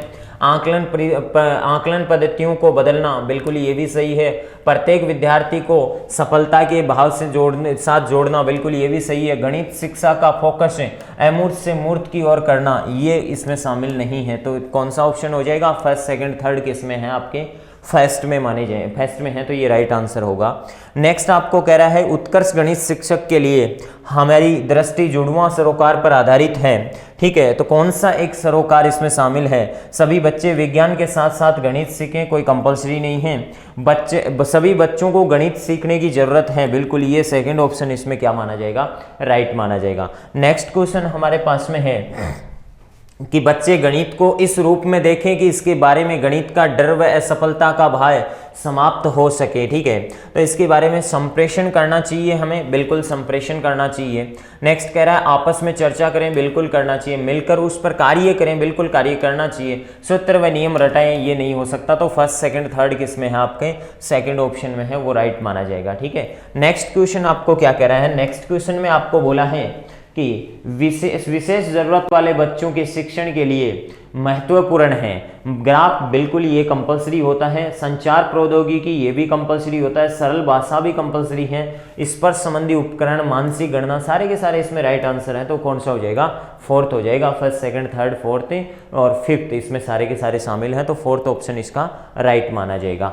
नेक्स्ट क्वेश्चन आपको कह रहा है कि उन बच्चों का क्या करें जो पिछली कक्षा से सीख कर नहीं आए। रेमेडियल शिक्षण की ये योजना होती है जिसमें उन बच्चों से संबंधित अध्ययन किया जाता है जो पिछली कक्षा से सीख कर नहीं आए हैं। पिछली कक्षा के साथ बैठा कर तो नहीं कर सकते वापस, कठोर नीति भी नहीं अपना सकते। तो इसका राइट आंसर कौन सा होगा, फर्स्ट हो जाएगा। औपचारिक व अनौपचारिक मूल्यांकन किया जाना चाहिए। विद्यार्थियों के अनुकूल परस्पर संवाद के माध्यम से, वार्षिक अर्धवार्षिक परख के माध्यम से, ये नहीं हो सकता। शैक्षिक गतिविधियों के द्वारा नहीं हो सकता है। तो इसमें राइट आंसर कौन सा माना जा रहा है, फर्स्ट इसका सही आंसर हो रहा है। तो इस प्रकार से हमने मैथ्स के पेपर का सॉल्यूशन किया। ओके, अब देखिएगा आपके टेस्ट का जो क्वेश्चन है वो पहला बड़ा शानदार क्वेश्चन आपके बनाया है कि छावनी परिषद के कार्यकारी अधिकारी की नियुक्ति कौन करता है। कि छावनी जो परिषद होती है उसके कार्यकारी की नियुक्ति कौन करता है, उपराज्यपाल, राष्ट्रपति, राज्यपाल और प्रधानमंत्री। बहुत अच्छा प्रश्न बनाया है और इसका नंबर 2 विकल्प सही है कि राष्ट्रपति महोदय इसकी क्या करते हैं, नियुक्ति करते हैं। इसके बाद क्वेश्चन है कि ग्राम सभा के संबंध में कौन सा कथन सही नहीं है। तो ग्राम सभा के संदर्भ में इनमें से कौन सा कथन सही नहीं है, बड़े ध्यान से इसे पढ़ना है। ग्राम सभा में गांव स्तर पर गठित पंचायत क्षेत्र में निर्वाचक सूची में पंजीकृत व्यक्ति होते हैं। यह पंचायत क्षेत्र में पंजीकृत मतदाताओं के एक ग्राम स्तरीय सभा है। इसकी शक्तियां विधानमंडल द्वारा निर्धारित की गई हैं। यह वही कार्य कर सकती है जो कि केंद्र सरकार ने बताए हैं। तो देखिएगा ये बड़ा अच्छा क्वेश्चन है। इसका आंसर जो होगा वो होगा आपके 4 नंबर होगा कि यह वही कार्य कर सकती है जो कि केंद्र सरकार ने बताया है। कौन कर सकती है, ग्राम सभा। ठीक है ना। तो ये जो कथन है ये सही नहीं है, बाकी तीनों कथन जो हैं वो सही है, ठीक है। दूसरी बात ये है कि नेक्स्ट क्वेश्चन है कि भारत में पंचायती राज व्यवस्था लाने के पीछे मुख्य उद्देश्य क्या था, कि ऐसा क्या उद्देश्य था कि राजनीति के अपराधी को रोकना, गांवों का विकास करना, सत्ता का विकेंद्रीकरण कर जनमानस को राजनीति से जोड़ना और चुनाव खर्च में कमी करना। तो तीसरा विकल्प, ठीक है ना, ये तीसरा विकल्प इसका बिल्कुल सही है कि सत्ता का विकेंद्रीकरण कर जनमानस को राजनीति से जोड़ना, मतलब आम आदमी की भागीदारिता को बढ़ाना।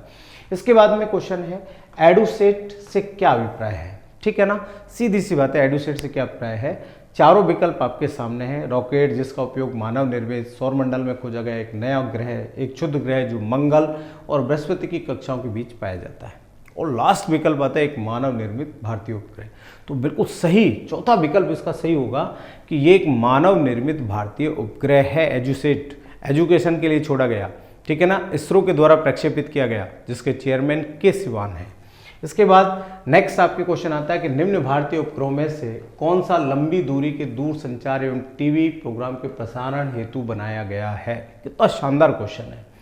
देखो आर्यभट्ट, रोहिणी, भास्कर, इनसेट ए, तो आप जानते हैं आर्यभट्ट ये वगैरह सब पहले छोड़े गए थे, तो यहाँ चौथा विकल्प सही होगा इनसेट ए। ये जो है आपके लंबी दूरी के दूर संचार एवं टीवी प्रोग्राम को क्या करता है, संचालित करता है। इसी के बाद D2S सुविधाएं ना बहुत जल्दी हमारे यहाँ पे प्रारंभ हो गई थी जब इनसेट ए को जब भेजा गया था, तो चौथा विकल्प सही होगा। नेक्स्ट है कि गगनयान मिशन की सभी प्रणालियों पर नज़र रखने के लिए कौन सा महिला रोबोट बनाया गया है। जो गगनयान मिशन जाएगा ना, तो इसके लिए कौन सा बनाया है, तो वह है व्योम मित्र। नंबर 2 विकल्प सही होगा। ये ध्यान में रखना कि व्योम मित्र जो है वो बिल्कुल सही आंसर है, और ये ध्यान में रखना ये क्वेश्चन एग्जाम के लिए भी बड़ा इंपॉर्टेंट है, इसको वेरी इंपॉर्टेंट आप कर लेना, पूछा जा सकता है। फिर है भारत की सबसे कम उम्र की महिला पर्वतारोही हैं, मालावत पूर्णा, तानसी मलिक, काम्या कार्तिकेयन, अदिति वजा। तो इनमें काम्या कार्तिकेयन है, ठीक है, ये सबसे कम उम्र की है। इन्होंने आपके दक्षिण अमेरिका में एंडीज पर्वतमाला के एकांका गुहा को फतेह किया है, काम्या कार्तिकेयन ने, तो ये सबसे कम उम्र की है। इसके बाद में आपकी मालावत पूर्णा आती है, इन्होंने माउंट एवरेस्ट को फतेह किया है, तो ये कम उम्र की महिला पर्वतारोही है। तो तीसरा विकल्प सही होगा, ये ध्यान में रखना है 127 का। 128वां है कि कंचनजंगा पर फतेह करने वाली प्रथम भारतीय महिला पर्वतारोही है, तो 2 नंबर विकल्प सही होगा चंदा गायन। ये पश्चिम बंगाल की रहने वाली है और इन्होंने इसे क्या किया है, फतेह किया है। फिर इसके बाद में है जैसलमेर जिले में मध्यकाल में पालीवाल ब्राह्मणों द्वारा अपनाई गई जल संरक्षण तथा जल प्रबंधन की तकनीक है, तो खड़ीन होगा पहला विकल्प सही है 129 में। और ये भी ध्यान में रखना, एक कृत्रिम भी होते हैं, प्राकृतिक भी होते हैं। एक तरफ दीवार बना दी और तीनों ओर से कच्चा रहता है, तो खड़ीन जो है 129 का सही विकल्प है। 128 का 2 नंबर विकल्प सही है और 129 का 1 सही है। ध्यान से मुझे सुनना है आपको और तुरंत आपके आंसर को मिला भी लेना है। इसके बाद में जयपुर शहर को किस परियोजना से पेयजल की आपूर्ति की जाती है। चारों विकल्प हैं। पहला विकल्प सही होगा कि बीसलपुर परियोजना से, और बीसलपुर परियोजना बीसलपुर बांध टोंक में है और आपके किस नदी पर है, बनास नदी पर है। आपके टोंक, अजमेर, जयपुर को जलापूर्ति होती है यहाँ से, तो पहला विकल्प आपके क्या होगा, सही होगा बीसलपुर परियोजना, ठीक है ना। इसके बाद में आपके आता है विश्व अंतरिक्ष सप्ताह कब मनाया जाता है। कितना शानदार प्रश्न, ठीक है ना। 3 से 6 अक्टूबर, 4 से 10 अक्टूबर, 1 से 7 जुलाई, 17 से 24 जनवरी। तो ध्यान में रखें विश्व अंतरिक्ष सप्ताह 4 से 10 जनवरी मनाया जाता है, ठीक है। फिर चंद्रमा पर सबसे पहले पहुंचने वाला मानव रहित यान है, तो मानव रहित यान अपोलो 11 है। अपोलो क्या है, 11। तीसरा विकल्प इसका क्या होगा, सही होगा। तो ये आपको ध्यान में रखना है कि अपोलो 11 जो है वो बहुत सही विकल्प है और यही पहला पहुंचने वाला आपके मानव रहित क्या है, यान है। इसके बाद में है भारत सरकार ने अंतरिक्ष आयोग की स्थापना कब की। 1969, 81, 55, 72। तो ये ध्यान में रखें अंतरिक्ष आयोग की स्थापना 1972 में की गई, ठीक है ना। तो यहाँ भी चौथा विकल्प आपके क्या होगा, सही होगा। फिर है भारत सरकार ने अंतरिक्ष यात्री सुनीता विलियम्स को पद्म भूषण से सम्मानित कब किया, तो 2008 में किया, ठीक है ना। और ये दूसरी अंतरिक्ष महिला यात्री, क्योंकि इनसे पहले आपकी कल्पना चावला गई थी नासा के सहयोग से। सुनीता विलियम्स भी पहली बार नासा के सहयोग से और दूसरी बार इंटर कॉस्मोस की सहायता से, जो रूस की संस्था है उसकी सहायता से जाकर अंतरिक्ष में आई हैं। और 2008 में इन्हें पद्म भूषण से क्या किया गया है, सम्मानित किया गया है। फिर 135वां क्वेश्चन है कि राजस्थान की माउंट एवरेस्ट फतेह करने वाली पहली महिला पर्वतारोही कौन है? डॉक्टर सुषमा विसा, नाहिदा मंजूर, आशा झाझड़िया, डिक्की डोलमा। तो इनमें सुषमा विसा और आशा झाझड़िया दोनों राजस्थान की हैं, लेकिन माउंट एवरेस्ट को फतेह जो किया वो आशा झाझड़िया ने किया, झुंझुनू की रहने वाली हैं। और वहीं सुषमा विसा ने माउंट एवरेस्ट को फतेह नहीं किया, अफ्रीका के किलिमंजारो को फतेह किया था।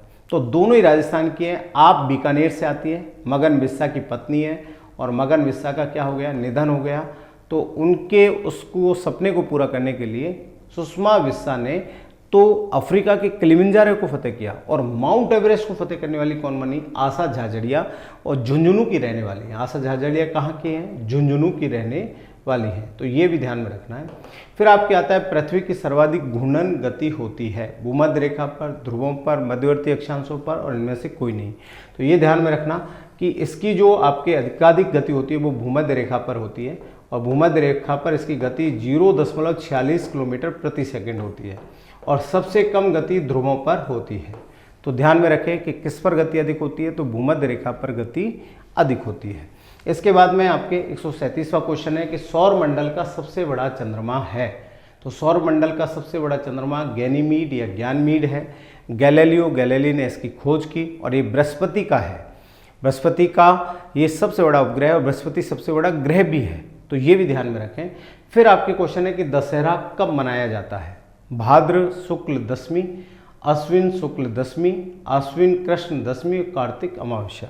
तो देखिएगा ये कब मनाया जाता है, तो दूसरा विकल्प आपके सही है कि अश्विन शुक्ल दशमी को मनाया जाता है, इसलिए इसे विजयदशमी भी कहते हैं।